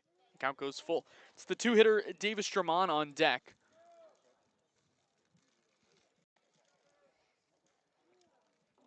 Still an 8-2 lead, but a little bit of a longer inning from Hernandez after Dylan Scott. 4 innings, 3 hits, 2 runs, no walks, 2 strikeouts. And after the Crawdads walked to season low yesterday, the 3-2 from Hernandez. See if the runners are in motion. No. And a drive down the left field line off the bat of Feliciano. Bryden Bull into the corner. He reaches up and makes the catch, then turns back towards fair territory as the runners both stay. And that had some good sound on it. That it did. In about 2 weeks, that ball might get out. Yeah, loud contact. But how about Bryden Bull tracking that one down? Definitely took a bit of a weird path. The ball did. He did as well a little bit, trying to track it. And showing off the cannon as well, preventing both runners from advancing. Got it in there with the hose piece. Here's Davis Shawn, center fielder, 1 for 2. He scored one of the 2 runs today for San Francisco. Chance for them to get right back in this game, but an elbow off the end of the bat, down to the first base dugout, 0-1. Another great slider from Carlos Hernandez. If it ain't broke, don't fix it. Just go back to the well, the righty is. And I can't really blame him. Everything else pairs off of it just so well. That's definitely the primary pitch. Ahead in the count, 0-1. Swanson on second, Lopez on first, and another slider. Called a strike on the outside. Maybe a bit of a generous call, but that outside corner has been there all day. That it has. Both teams taking advantage of it. So Hernandez way ahead in the count, 0-2. Looking to stop this little San Francisco rally. A look to second and the 0-2 pitch. Ooh, he tried to drop it in on the front door. And Winchell was about 3 steps towards the dugout. Most of the infield was, quite frankly, and I don't blame him. You say the outer third's a little bit extended. Perhaps the inner third shifted over towards the right as well on these right-handed batters. I don't know where that missed. Ball and 2 strikes, here it comes. Another slider, that one down and away, and I think it's 4 sliders right now to Davis German. I don't wonder if he's going to change speeds here, but that slider has worked so well. He's comfortable throwing it, obviously. I wonder if you got to, change something up with a changeup or a fastball to shift the hitter in the eye. 2 on, 2 out. And the 2-2, runners go. Pitch driven to center. Going back is Perez on his horse to the wall, and it is off the middle of the wall. Coming home to score is Swanson. Lopez right behind him. Here's the throw to the plate. It's late, and it's a 2-run double from Davis German, and it's 8-4. Just pieced into deep center field. German got all of it, and not a whole lot Perez could do out over his head on a hustle. But how about that? The Seagulls trying to bring this one back. And like we've talked about, this is a Seagulls team that is so different from last season. They're going to send up a pinch hitter right here. It's Sebastian Ultreras. So an interesting substitution. Wall, who already had an RBI single today, is out about halfway through the game. Yeah, that's definitely something to monitor for Seagulls fans. We'd love to get the scoop on that, but perhaps just trying to sub in a left, although I don't know why you wouldn't keep the lefty out against the right-hander. Either way. First pitch to Ultreras, and he hits it down the right field line, but that hook's foul, 0-1. Ultreras from Westmont College, out in Santa Barbara, where Carson Mercier's from. And as I say that, I know he's going, it's actually Goleta. Of course he would. People love to do that. 0-1 pitch, right down Broadway, 0-2. So 2 runs home for the Seagulls here in the top of the 5th inning. Hernandez just trying to keep it there. No balls, 2 strikes the pitch. A drive down the right field line, that gets out of play. We'll do it again. That we will.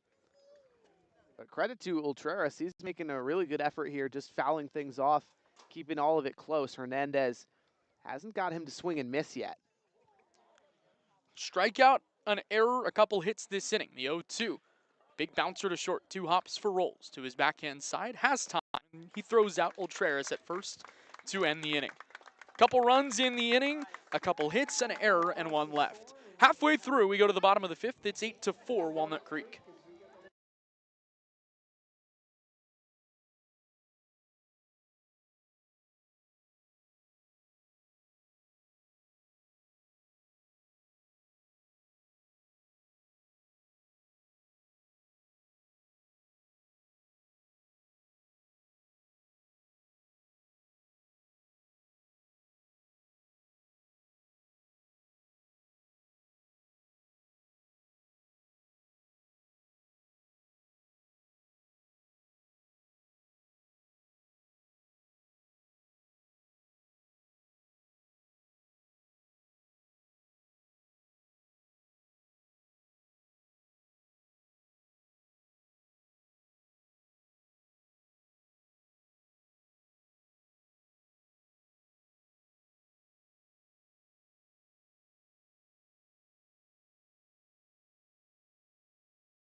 Bottom of the 5th inning, it's still Loudon Hilliard on the bump through 2 innings, he's been okay. He's given up a couple runs, only one of them earned, only 2 hits.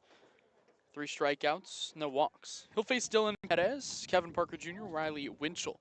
And the Crawdads holding a 4-run lead after a 2-spot from San Francisco in the top of the 5th. Perez, Parker, Winchell. Righty on lefty, Perez 1 for 2 with a strikeout and a single, and he takes it back to a breaking ball for strike 1. Starter Caleb Garrison went 2 innings, 3 hits, 6 runs, all earned, 2 walks to strikeout. The Laney College product. No balls in a strike. Perez, left-handed batter's box, slightly open stance, a lot of movement. 0-1. Sharp liner down the first base line, but it goes foul, 0-2. Just so much loud contact early this season for Dylan Perez. Hits everything hard, pretty much. It's been a little bit unfortunate with some of the ball and play luck to this point, but 4 hits now on his season. Looking to add some more. Here he's behind in the count 0-2. Hilliard with 3 strikeouts through his first 2 innings out of the bullpen. And his 0-2 pitch. Same spot, same result, still 0-2. Perez, the first batter that Hilliard faced, struck him out back in the 3rd inning.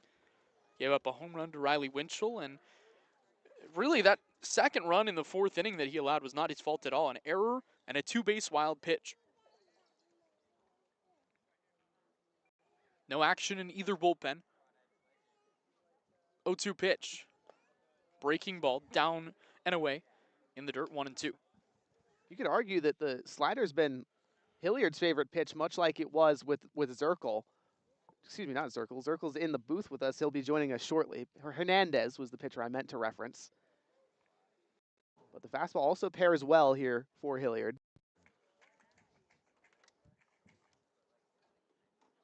1-2 pitch. Long hold, and it comes home, and it's swung on and missed, strike 3. 4th strikeout for Hilliard, who's been really good. Yeah, but pitch clock. Need one here. Yeah. He's milking it down. That'll bring up Kevin Parker Jr. You were referencing Hernandez, and you said Zirkle, and That I did. well, the difference between the two is that Noah Zirkle is a product of best junior college in the Coast Conference. At West Valley College. I feel bad. I don't even know Carlos Hernandez yet, but it's that's more of love for West Valley than anything else. For journalistic integrity here. Yeah, no. Here's Kevin Parker Jr. who walked and grounded out today, and he takes a slider on the front door for strike 1. I've got some journalistic integrity. You do. Like a really little amount. You know, pulling the leg. Well, when Noah Zirkle's here, I just have to show my love for Dub V. 0-1 to Parker Jr. Guess what? Another long hold and home and a swing and a miss. Good slider. That one off the outside edge, 0-2. It's been the pitch this inning. Hilliard just spamming the slider, and the Crawdads can't keep up just yet. There is a lefty getting loose for Walnut Creek. Looks like Michael Olson, another Chabot product. 0-2 the pitch to Parker Jr. Swing and a miss on a slider. That was filthy. Yeah, Pure filth. 3 straight strikeouts for Hilliard. I mean, that one looped from the middle of the zone all the way into the left-handed batter's box. That's some crazy break.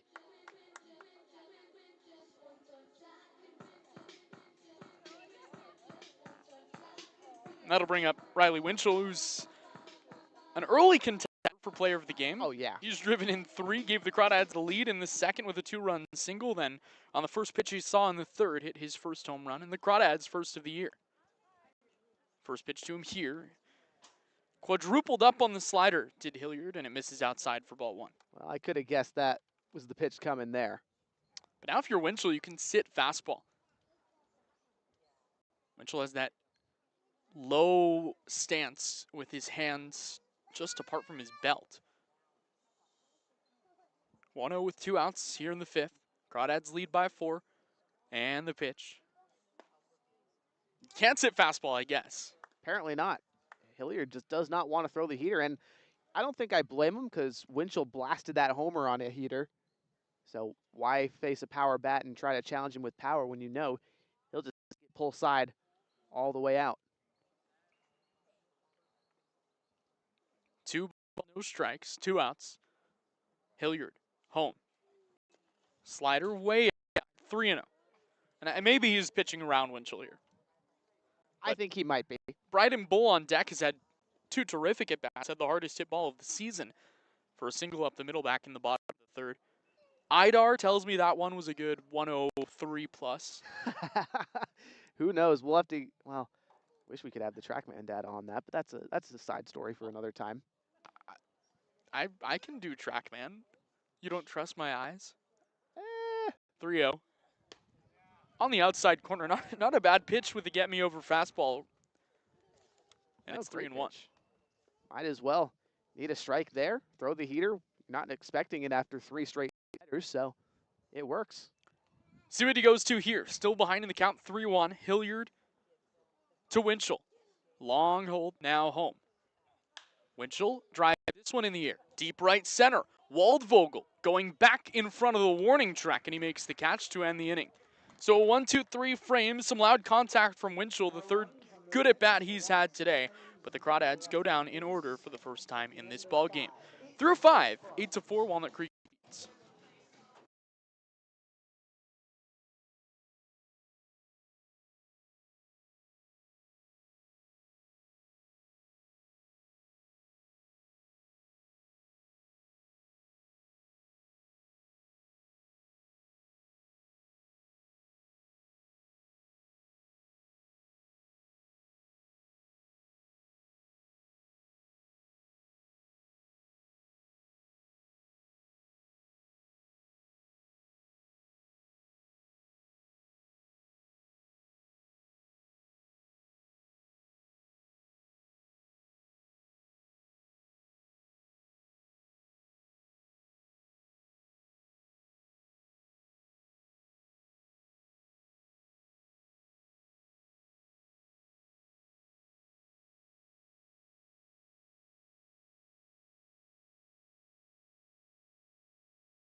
Later on today, our player of the game. Today's player of the game is brought to you by Bourbon Pear in Livermore, an official partner of the Walnut Creek Crawdads. We'll have that in the post game, and at the moment, looks like Riley Winchell, an early Crawdad contender for that award.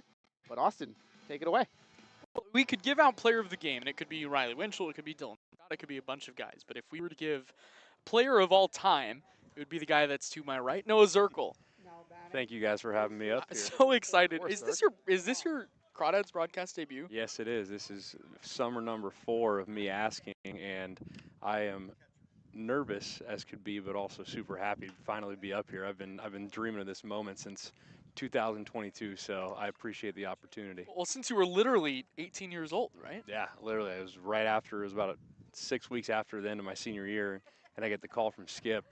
And I remember my first outing against Sonoma. The first kid I faced was 25 years old, so that was a nice welcome to college moment. He lined the hardest hit ball I've ever seen directly back at me, and somehow found my glove for a double play. So that was definitely a welcome to the big boy baseball moment. Was that Xavi Iparagira?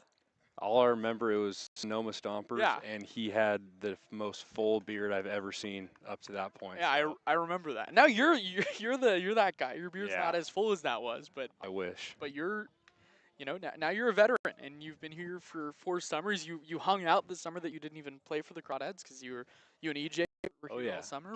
can't keep me away. Even when I was hurt, I still made it out to the ballpark a lot just because during rehab, the one thing that I was missing was baseball, and so Skip still gave me the opportunity to still come out and hang out with the fellas. And that summer, obviously I didn't play, but we had a lot of talent, so it was fun to watch from the dugout. Yeah, it was a good year. Rolls starts the 6th inning with a 6-3. That was off the bat of Christian Lamoth, but those teams are pretty special. Those really every year. The Crawdads have over the last 5 years where Brent Cummings has been the head coach have been special. And I was talking to Ryan Ellis yesterday about just all the walk-offs. Is there something about head coach Brent Cummings? Is there something about the Crawdads jersey that just kind of leads to walk-offs? Yeah, like obviously every team I've been a part of, we've had some walk-off magic, but for whatever reason, I don't know.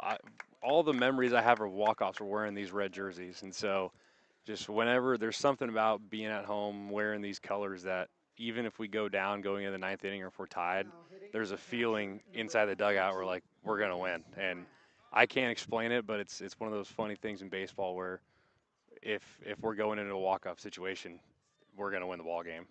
Looks like head coach Brant Cummings is going to make a change. Michael Olson has been getting loose in the bullpen. We're going to keep it here while we have the one and only Noah Zirkle on the broadcast mic. And I'm sure it's been cool just, are Brant Cummings going to make the change? No, Michael Olson was trotting in, but it's a good thing he didn't cross that white line. I'll say that for sure.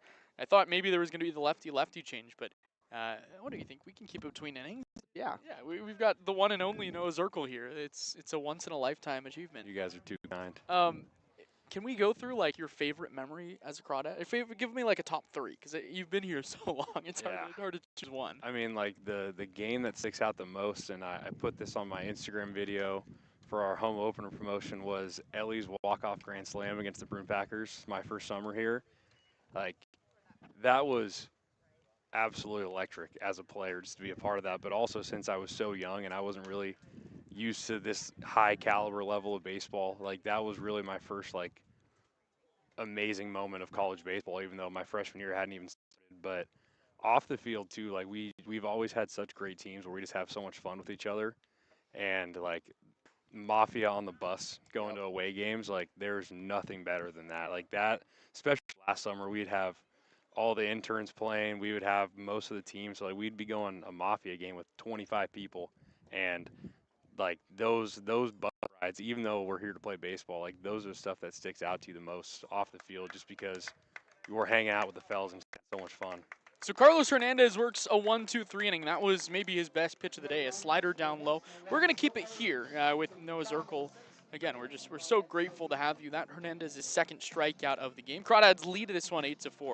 In the bottom of the sixth, they'll have Bull, Woodson, and Aldridge due up. When you talk about all these moments, Zirk, I think, I've told you this off the air, but just to put it out into the world, like I'm so grateful for you that you have made me as an intern, and I'm sure Charlie could say the same thing, and I know Carson and Olivia will say the same thing. Like, we never feel like just interns, and it's because of guys like you and Ryan Ellis and these guys that come back year over year that just make it so special for us. So thank you for that. You're the man. We, like, as players, and especially since I've been here for so long, like this whole operation, what I've learned is, like, obviously this is a baseball team and we're here to play baseball, but this entire operation is impossible without the hard work you guys put in.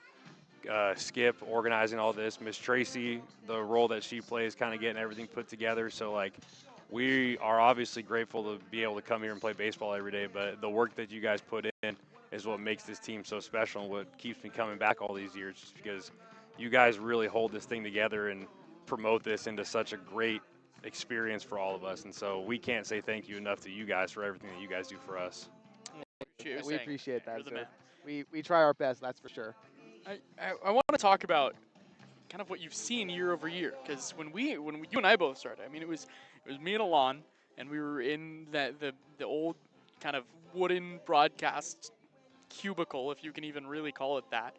And we've kind of grown as an intern team, but just it feels like everything. You come back in game one, and there's so many changes.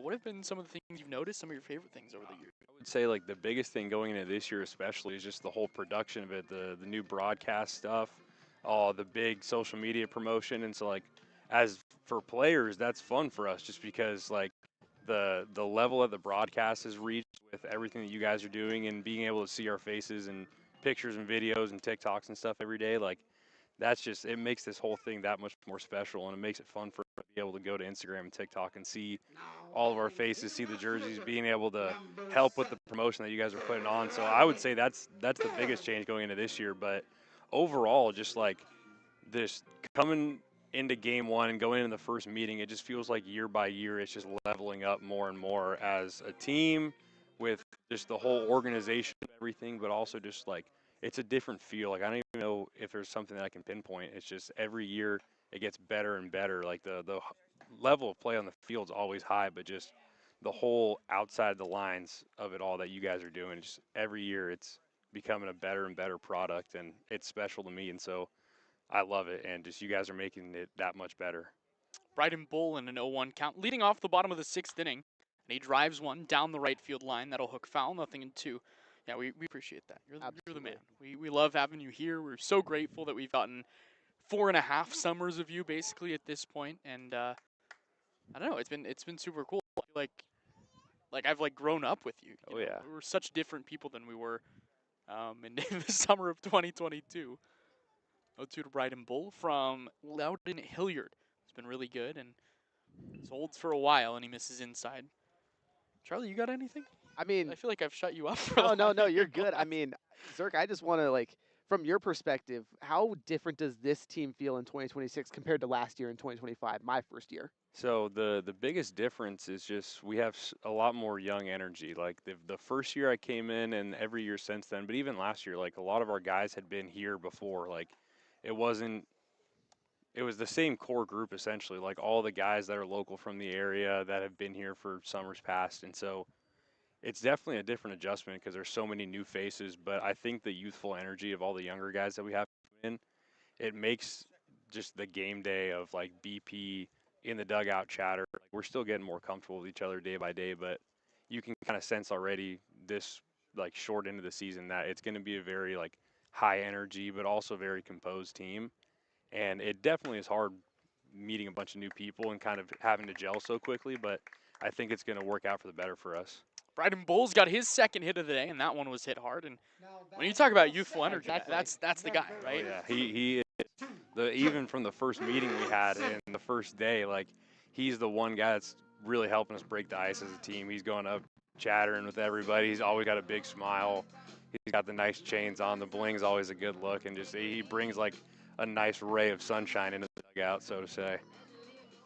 Yeah, when I reach out to the guys before the season, a lot of guys like I'll try to keep it professional with and all that. And Bryden Bull called me twin at one point, and I was like, you know what? I love this kid. Here's TJ Woodson, who's been such a fun player to watch, and he takes a slider for ball one off the outside. Bull's also got incredible speed. We saw him steal base back in the third, and he's hustled out some ground balls on the infield. This the second time through for Hilliard Crawdad lineup, and he got Woodson to strike out swinging his first time. Ball and no strikes. Off the inside, 2-0. Can you give me like a top 3 teammates of all time? The Crawdad Mount Rushmore. Yeah, let's do that. Yeah. I was talking with one of the members before the season, and personally speaking, I'm fighting on what the 4th spot's going to be, but the top 3 that are for sure going to be on there, Ryan Ellis. Naturally. Not only for his ability as a player, but also just the fact that the adversity he's had to face with injuries and the fact that he still comes out here and is a guy every summer, like he's for sure on there. You cannot leave Joey Donnelly off that list. If there's a way to get numbers retired, he's got to have the first one that's hung up just because every summer that he's been out here, he's just been the dude. That's like the one way to describe it. He's the best player on the field every time. And also as a person, like he's just, when I first came in, he was super welcoming, even though I was a young guy, and we just got closer and closer every summer. So he's definitely got to be up there with one of the greatest. Number 3 on the list, Ryan Delaney. Like he's another guy too. You can't leave him off there. Like when you think Walnut Creek Crawdads baseball, you think of Ryan Delaney. At least I do. And that 4th spot, like there's so many guys that I could go to, but due to recency bias, I'm gonna have to go Gabe Tanner.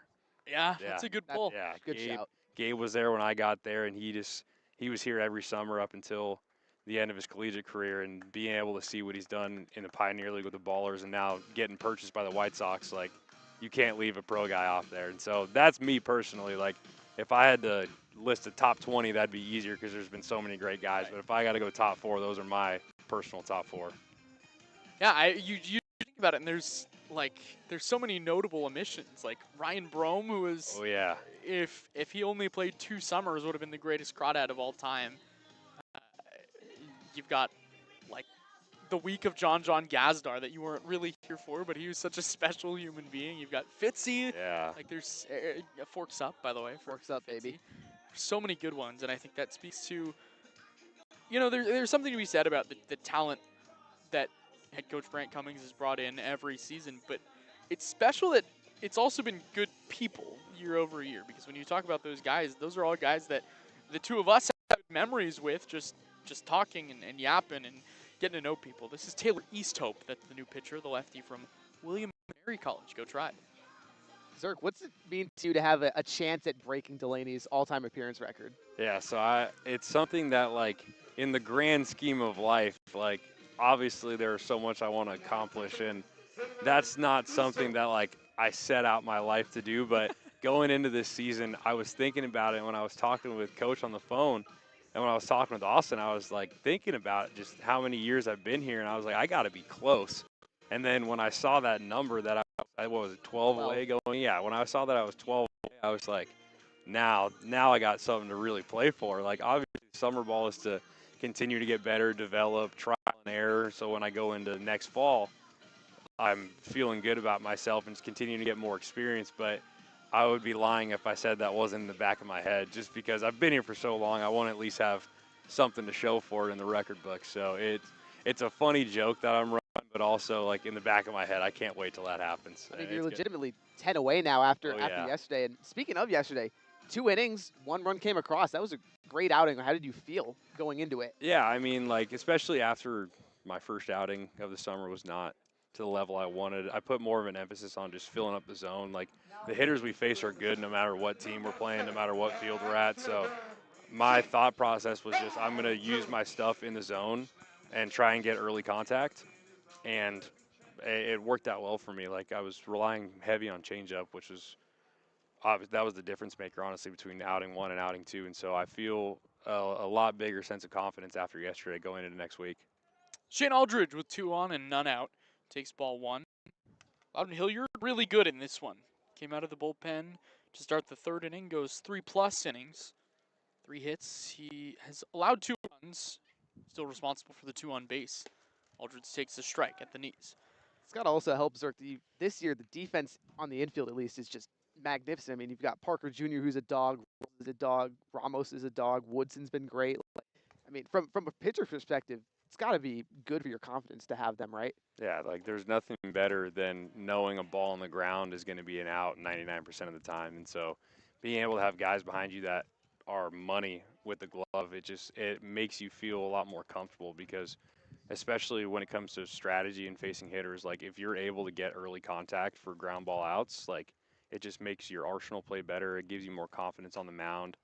It gives you a little bit more room for error when it comes with trying pitches, different locations and stuff. So being able to have all these guys behind me, like, it makes a pitcher's life so easy having that great of people behind you.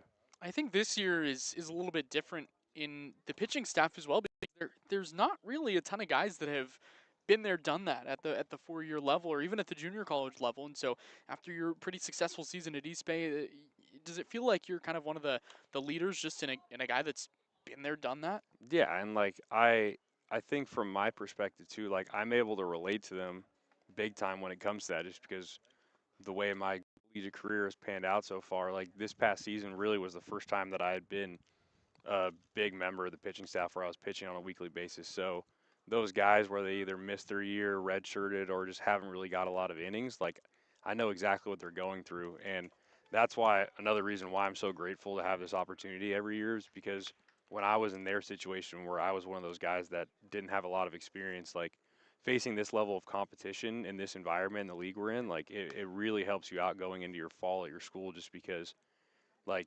obviously having innings during the season in competition is a big thing, but just, like, using this as a platform to get your feet wet and get more comfortable on the mound going into your school season, it's a big deal. And so, like, all those guys that haven't really had a lot of experience in game at their schools, like, they're really committed to getting innings this summer and staying on the mound, just because it's going to benefit them going into next year. So I know how they feel, but also just, like, try not to think about it too much. That's my advice to them, is, like, don't think about the fact that you either miss a year, or if it's a guy that didn't get a lot of opportunity, like, yeah, it sucks, but just, this is a big opportunity for them going into next year. I think one of the best things that I've heard over the years that I've worked here was from Ryan Delaney, Mr. Mount Rushmore, and he said something along the lines after it was right before the 2024 postseason, and we asked him on the broadcast, like, what do you tell these guys as the runners go, pitches a ball, there's going to be no throw, both runners steal, and it's Bull with his second of the day, Woodson with his first, and he said that he tells these guys, like, the guys that didn't pitch in their at their 4 year or their JUCO, like, this is your ability, this is your time to make an impact on winning. And I think sometimes you get lost in the whole, like, okay, it's just summer ball, but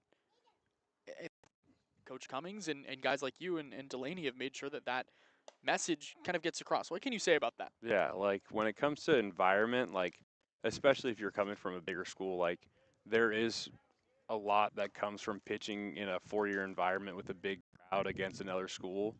But even though it's a more relaxed environment here, like that having that effect on winning is a big thing. Being able to stack up those appearances and having the experience of being a productive member of the team to allow us to win, but also failing in those moments. Like that's what really stuck with me, honestly, was like the times where I came in the last couple of years and it didn't go well, because that feeling of failure and also being able to reflect on, okay, what could I have done differently?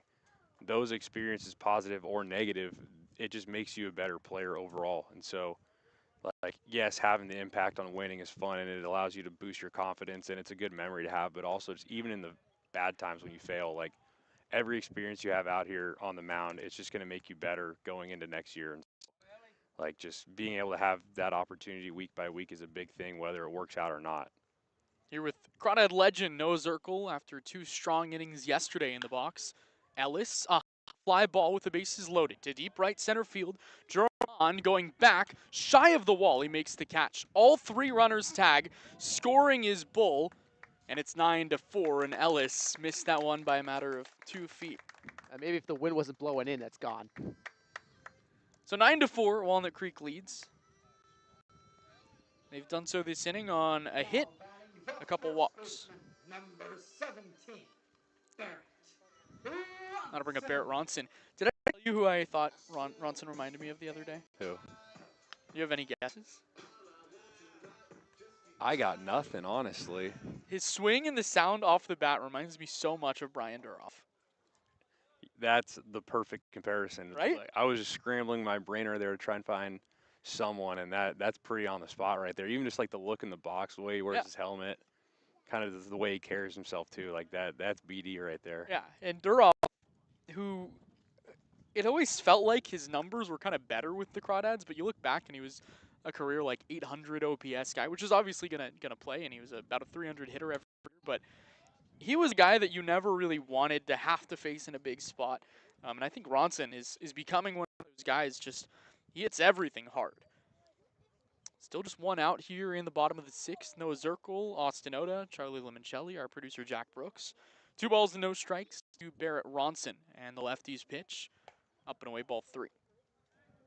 Yeah, and I don't know, did I tell you about who I thought Trey Golino reminded me of? Who? Cade Cushing.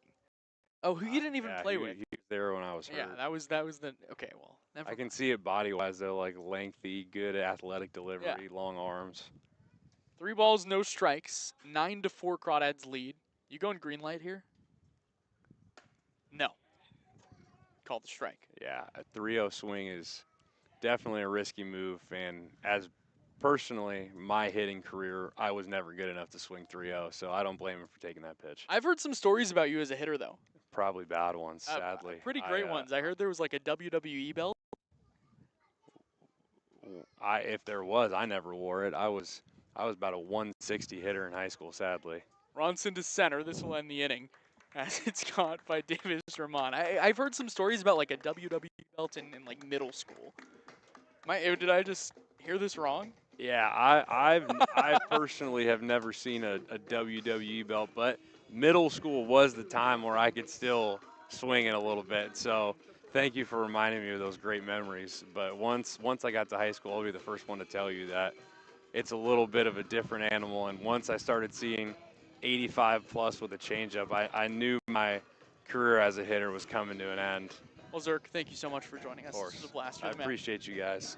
Top of Appreciate the you too, 7th Zerk. when we come back. 9-4 Walnut Creek leads.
Top of the 7th inning after Noah Zirkle joined Sauce Sonoda, and Charlie Limoncelli will take you the rest of the way. That I will. Top of the 7th here, the Crawdads lead 9-4. They got a pair to tack on in the bottom half of the frame. Call to the bullpen here, and they'll go to Mike Olson, the 6'4", 210-pound left-hander from Castro Valley.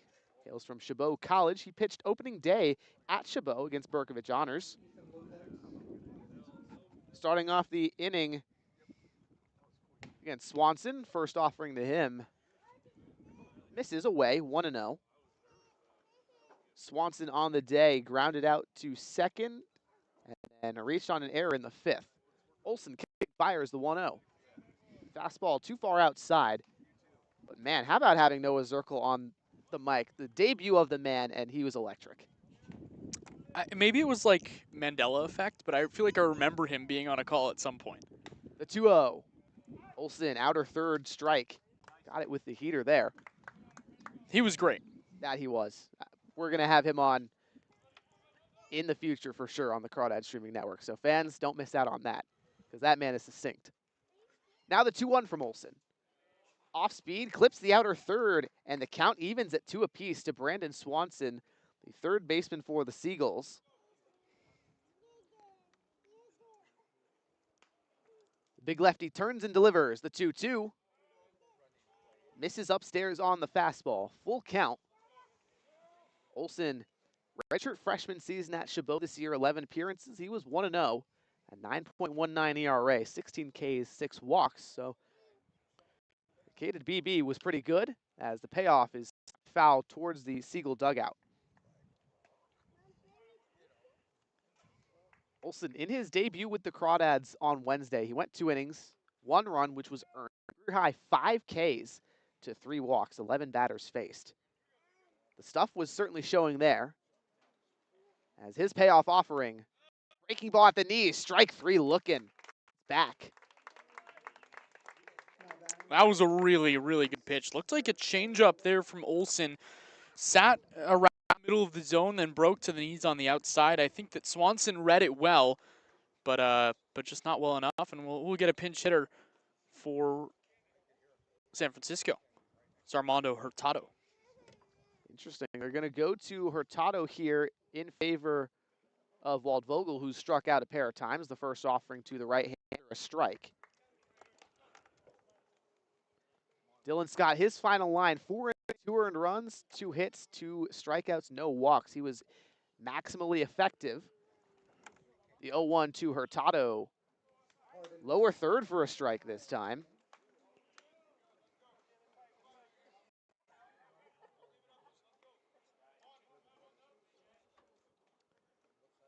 Olson looking for a put away. Got the called strike 3 last time. Now his 0-2. Just missed the outer third with the heater. Might have been a call to even that one up, because I think the pitch before was almost call the ball. That time it gets called against the Crawdads. Hurtado, Coppin State. The 1-2 to him. Breaking ball just doesn't find the zone. 2-2. And Hurtado this spring as a junior, 43 games, 41 starts, 279 hitter, 38 runs driven in. Trying to get something started with the Seagulls. No one on and one down in the top of the 7th, trailing by 5. The 2-2 from Olsen. Fastball bounces in the dirt, loads the count full. And Hurtado initially got the day off today, but has appeared in all 3 games thus far as a starter for San Francisco. This will be his 4th appearance. The payoff from Olsen. Outer third slider for the strike. Hurtado chucked the bat thinking it was ball 4. Instead, he'll head back to the bench. And now the coaching staff for the Seagulls yelling at the umpires. That's not going to do them any favors. No, not at all. 2 down, no one on for Ethan Lopez, the DH of the Seagulls. Olsen winds and delivers. Misses with the slider, or curveball rather. That curveball's the out pitch. Certainly gotten some swings and misses, but in this instance, I suppose, just looking strikes. The 1-0 home to Lopez. Fastball hit in the air to center field. Perez tracks under it and fields. 1-2-3 inning for Michael Olsen. His 2nd appearance as a Crawdad. Starts off spectacularly. 9-4 lead for the Crawdads, and they'll take some more hacks in the bottom of the 7th, but it's stretch time. Go take a stand up off the couch back home, folks. We'll have the rest of the action right here on the Crawdads Streaming Network.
Bottom of the 7th, the Seagulls called to the bullpen. J.B. Ferreira, the rising sophomore at De Anza College, to face the middle of the order for the Crawdads. Perez, Parker Jr., and Winchell.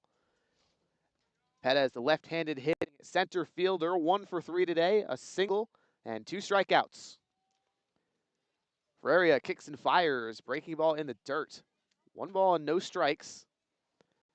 Ferreira, 5'9", 230-pound right-hander from San Bruno. He's already made 2 appearances, has gone an inning and a third with a save for San Francisco. His 1-0 delivery, wave and a miss. Got Perez to bite on the changeup outside.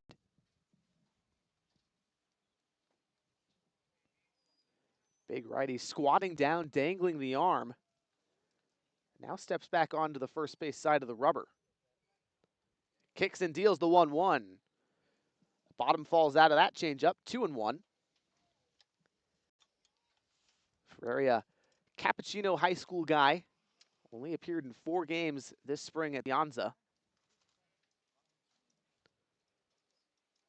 Going to keep the score where it is against these dangerous Crawdads. Here's the 2-1. Breaking ball just did not break. 3-1. Hitter-friendly count to Perez. Guy who's hit pretty much everything hard in the first 5 games of his Crawdad career. Already has a single today. Now the 3-1. Fastball outside, ball 4. Perez on board for the second time today, and it brings up Kevin Parker Jr. Crawdad third baseman, 0 for 2. Reached on a walk in the second, then grounded out in the third and struck out swinging in the 5th. Parker Jr. has made a couple of nice defensive plays, does have a throwing error. One of 2 errors defensively on the day for Walnut Creek. Ferreira to the stretch, beans Parker Jr. in the square back. That one just an off-speed pitch that did not move at all. Well off target. Now Ferreira signaling to his midfielders to cover the bag. No one down, and 2 on in the bottom of the 7th. Here comes Riley Winchell, an early contender for Crawdad Player of the Game, a guy who had a 2 RBI single in the second and launched the first home run of the 2026 campaign for the Crawdads in the 3rd. Did fly out to right field in the 5th. First offering to Winchell bounces in the dirt. No first pitch strikes for Ferreira in this appearance. But he'll try to get some work done here. Peers in, has the call from Graham.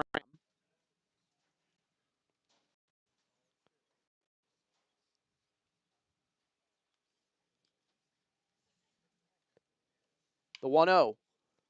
Ripped foul down the left field side. Winchell just early.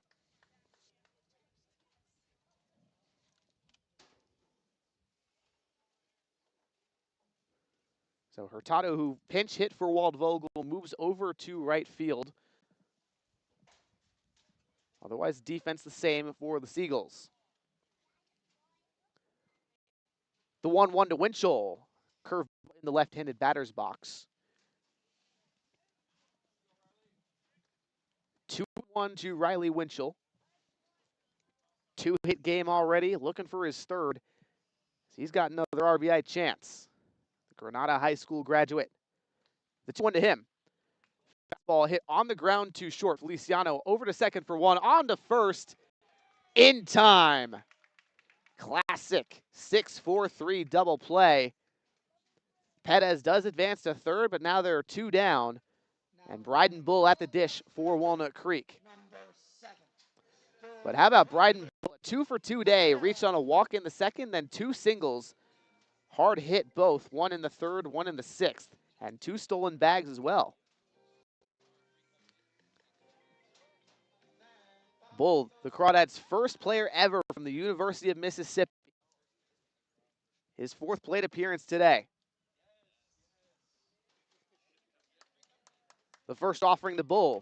Ripped into right field. Coming on Hurtado. It was right to him on a line. Well struck, but the ball in play luck not there for Bull this time.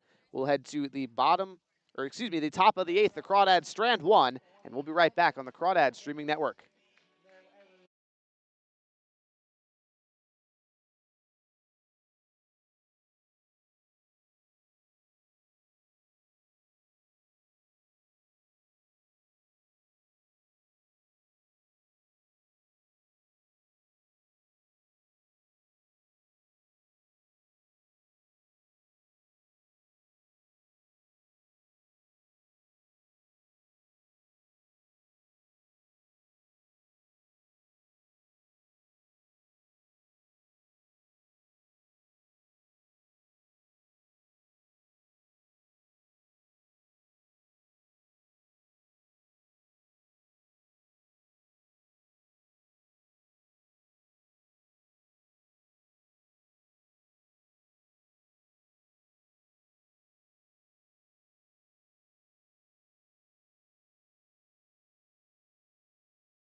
Michael Olson, the Crawdad left-hander, set for his second inning of work here as the Crawdads lead in the top of the 8th, 9-4, and we're going to get a pinch hitter for Emilio Feliciano. They'll bring in Jake Brewer, the right-handed hitter out of Kenyatta College. Now batting number 29, Jake Brewer. Brewer, a second-year San Francisco Seagull. Olson kicks and fires to him. Fastball, heart of the zone, strike one. Brewer committed to Cal State Monterey Bay at the end of the 2025 summer, where in 35 games for the Seagulls, he hit .267. The 0-1. Off speed, bounces in the dirt. 1 ball and 1 strike. We'll see what they do defensively, the Seagulls, in order to adjust to Brewer coming in. Spent a couple of years at Kenyatta College before committing to Monterey Bay, but didn't play this spring. The 1-1, wave and a miss. Olson got him to bite with the off speed again. Brewer playing for his hometown team, a native of San Bruno, where the Seagulls play. Was a 2025 CCL North Showcase selection at second base. Olson, the 1-2, swing and a miss. This time the changeup gets Brewer to bite. And how about 4 batters, 3 strikeouts for Michael Olson in his second appearance as a Crawdad. 1 down in the top of the 8th brings up Davis Germoon, rising redshirt senior at Morehead State, who's had himself a day, a 2 RBI double in the 5th to bring the game within 4. Crawdads added more to extend their lead. First offering, fastball high. 1-0 to Germoon. Originally from Kitchener, Ontario, all the way up in the Great North, Canada. Coming down to California to play his summer ball. The 1-0 from Olson. Off speed and high. Not Morehead State. Germon, 49 games this spring, 47 hitter. All of those he started in, 6 runs driven in. Career .323 hitter in 4 seasons. The 2-0, fastball out and away. 3 balls and no strikes to the right-hander, Germoon.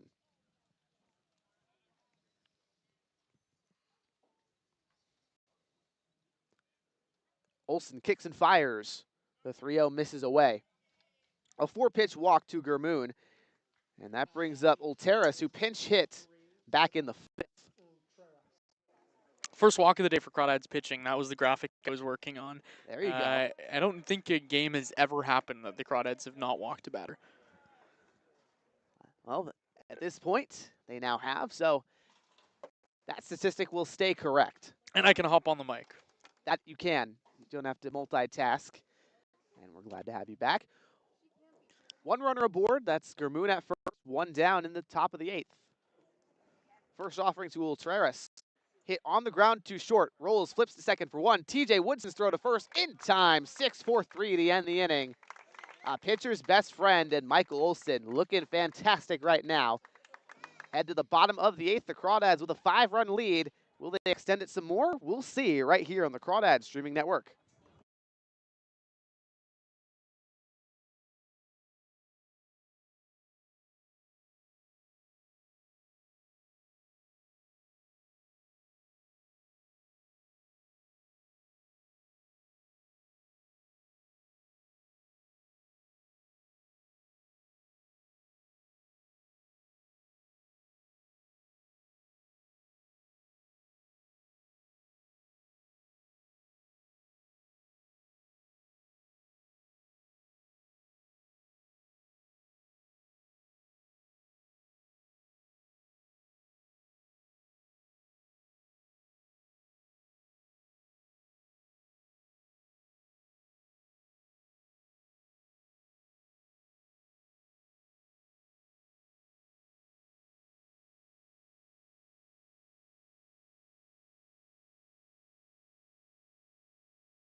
Bottom of the 8th on the Crawdad Streaming Network. 9-1-2 due up for Walnut Creek. TJ Woodson, Shane Aldridge, and Peyton Rolls facing JB Ferreira in his second inning of work. Got the Crawdads to ground out with 2 on, and then had Bryden Bull line out to right field to end the 7th. Here's Woodson. 1 for 2 today, a single and a walk, also a strikeout. Now hitting TJ Woodson. First offering to Woodson. Popped up shallow infield to first base. Lamoth will put it away for the first out. 1 down, no one on for Aldridge. And Aldridge, he's having himself a day. 1 for 4. A 3 RBI double in the second to get the scoring party started. The Crawdads scored 6 in that inning. Since then, they've traded back and forth with the Seagulls, and now the score holds at 9-4. Righty's first offering to Aldridge. Looping curveball at the knees, strike 1. Aldridge just didn't seem ready for the breaking ball.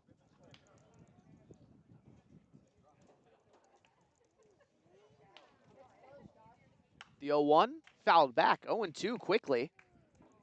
And Ferreira, to his credit, trying to work into some quick outs and give the Seagulls one last chance at the top of the 9th.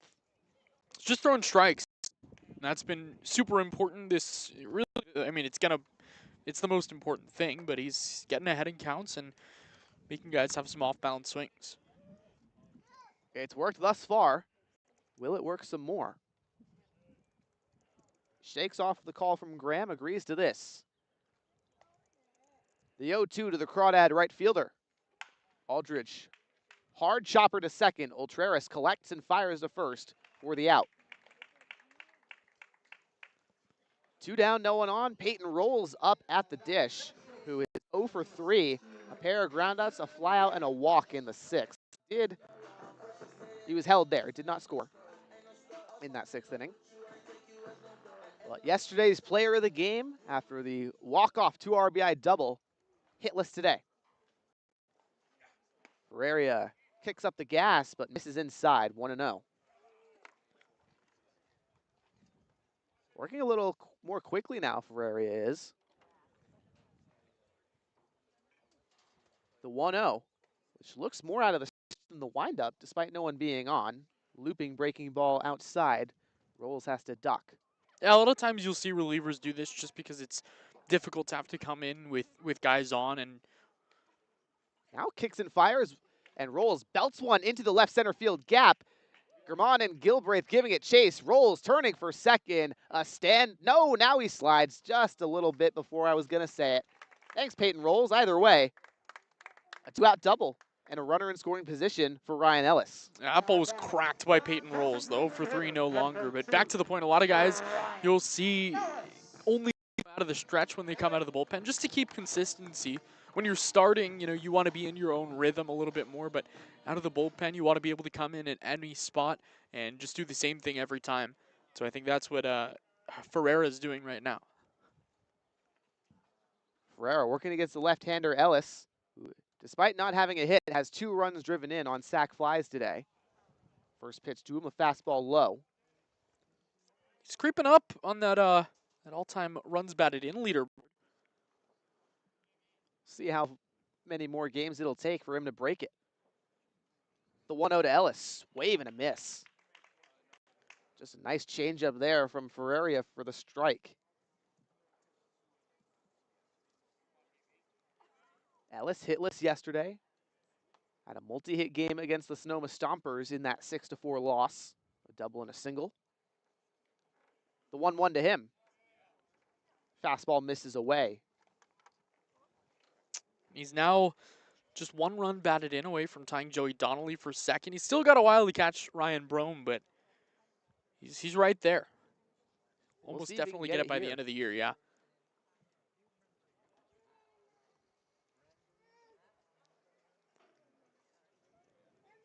Ferreira's 2-1 to Ellis. Off speed and inside. Hitters count. And Barrett Ronson looming, a guy who is 0 for 4 with a pair of Ks, a ground out and a flyout. You got to wonder if you just pitch ball 4 to Ellis and attack Ronson for the final out.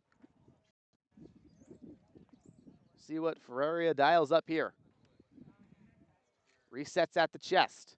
The 3-1. Belted into right field. Going back, Hurtado, and he puts it to the glove. Crawdads strand one base runner, and we'll head to the top of the ninth, the last chance for the Seagulls, trailing by 5.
Welcome back to the top of the ninth. Do or die for the San Francisco Seagulls here against the Walnut Creek Crawdads. But coming up later, the post-game show, today's post-game show, will be brought to you by Up the Creek Records, Walnut Creek's premier destination for vinyls and live music, and an official partner of the Walnut Creek Crawdads. In that, we'll have today's player of the game brought to you by Peasant and the Pair in Danville, another official partner of the Crawdads. Walnut Creek goes to the bullpen. Here's Weston Thornberry against the left-handed Christian Lamoth. Thornberry, first pitch. Fastball misses outside. And Austin, this is a guy who we saw in Sonoma, his first appearance as a Crawdad, an inning and 2/3, 2 strikeouts, and he touched 93 with the heater. Good velo, good command as well. The 1-0. Fastball fouled away, 1-1. And good composure. He's just a guy that you know is going to be in and around the strike zone. He's a guy that's done it at the Division I level, and he can mix his pitches well. And of course, when you're running it up in the low to mid 90s, good things are going to happen. Rising sophomore at Fresno State peers in, resets first base side. The 1-1. Lamoth takes a changeup low. And it's now for him 2 outings in 3 days. And that tells me that he's a guy that the Crawdads want to use in this short inning leverage role. Just a guy to get outs and get out of games. Thornberry at the belt. The 2-1. Fastball misses the inner third. But man, that adds some zip to it. Yeah, he's a hard thrower. And again, just in command.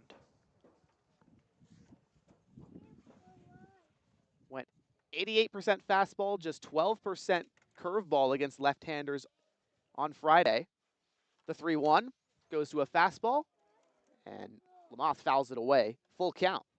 You're going to see a lot of late swings when Thornberry's on the mound. Just because of his velo and his release angle and all of it's a little bit funky. Back up funk with 93. Good things happen. The Crawdads righty sets. Here comes the payoff. Fastball grounded hard over to second. Woodson has it and fires to Ronson to complete the out. 1 down in the top of the ninth. And a pinch hitter for the San Francisco Francisco Seagulls scratch out Jacob Gilbreth. They'll head to Cade Heflin, the left-hander from Wheeling University. Today, the best pitched game of the Crawdads season, I think, pretty easily so far. Yeah, they've given up 4 runs, but only 1 walk so far. 7 strikeouts. Not a lot of hard hit balls. The hard hit balls that have been hit hard have found gloves. Or leapt over the fence. Yeah, there was that one. First offering to Heflin. Check swing, fastball outer third. It's a strike regardless. Heflin, rising junior from Marietta, Georgia. Played in 35 starts, 328 hitter at Wheeling. The 0-1. Curveball at the knees, strike 2. There's that looping curve from Weston Thornberry. A hammer to pair with 93-mile-an-hour heater. Yeah, he's going to be a dude.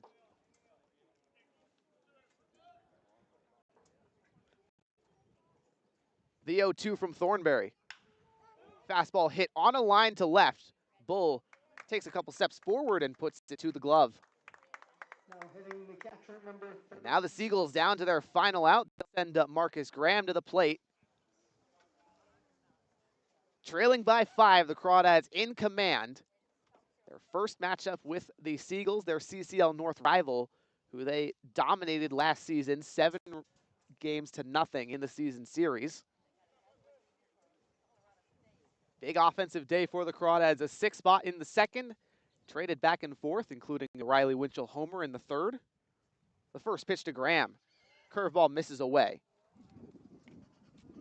1-0.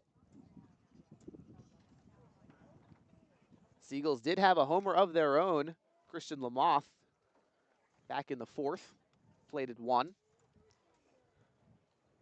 The 1-0 home. Swanson cracks one into center field. Under it is Perez, and that will do it here on this Sunday afternoon in June. The Crawdads pick up their second win in conference play, their second in a row.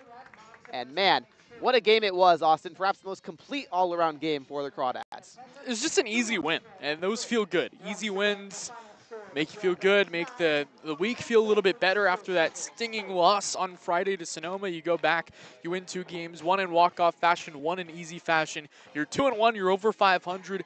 Big week ahead. Let's keep going. Absolutely. The Crawdads get an off day tomorrow, an additional off day on Wednesday, and they'll face these Seagulls on Tuesday. That's our next game right here at Monte Vista High School, 4 p.m. But don't go anywhere, folks. We'll take a quick break and have the Crawdads postgame show brought to you by Up the Creek Records right after this.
Welcome into the Crawdads post-game show. Today's post-game show brought to you by Up the Creek Records, Walnut Creek's premier destination for live vinyls and live music, and an official partner of the Walnut Creek Crawdads. And also today's player of the game brought to you by Bourbon Pear in Livermore, an official partner of the Crawdads. Our player of the game today, Riley Winchell. A big day for you, Riley. A 2-run single and then the home run. Man, how'd that feel off the bat? Felt amazing. I mean, he left me a fastball high and in, and I just turned on it both times and just felt nothing off the bat, which is the best feeling. Absolutely. And then, having that stance down low with your hands close to your belt, does that help you get out in front of that pitch and lift it over the wall? Yeah, it's kind of just riding that line. So I used to have my hands high and cut the zone in half and then kind of just drop them down to my belt. After I drop them down to the belt, I can really work that outside pitch a little better and just ride that line to the inside half. How'd it feel working with your Chabot College teammates on the mound, both Olson and Hernandez today? They both did really well. They're Olson's a little older guy, Carlos a little younger guy, and they both stayed very composed on the mound and did very good jobs. How do you have to play differently as a catcher with both of them? Do you have to do anything differently, so to speak? Well, they're both sinker ball pitchers. Obviously, one's from the right side, one's from the left side, so you got to really play off of that. They both have their misses that you have to really accommodate for, especially when runners are on base. You got to really put your body on the line to see if we can't save a run there. And, yeah, it's just the different aspects of the misses, but when they make pitches, it's pretty hard to hit. Absolutely. Riley, it's got to be nice playing close to home. You're Livermore native. You have to drive, 20, 25 minutes to get here in Danville. Is it cool to have your family be so close while you're playing in the summer? It's amazing. I mean, you don't get to see your family all the time when you're off at college ball, and then you see them come out, and it's just the best feeling ever to have your hometown support back out here. Awesome. How does it feel this year? You're an Alameda Merchant last year, now with the Crawdads. How are you fitting in with the team? Crawdads are amazing. I love them. Everyone on the team is super cool. Everyone came together, and we're working well as a family and as a squad. It's awesome to hear. What should the Crawdads fans know about you most, Riley? I love poker, golf, and fishing. Awesome. Thank you so much for your time, Riley. We appreciate it. Yes, sir. We're going to take a quick break here on the Crawdads postgame show brought to you by Up the Creek, and we'll be right back after this. Thanks, Riley. Great.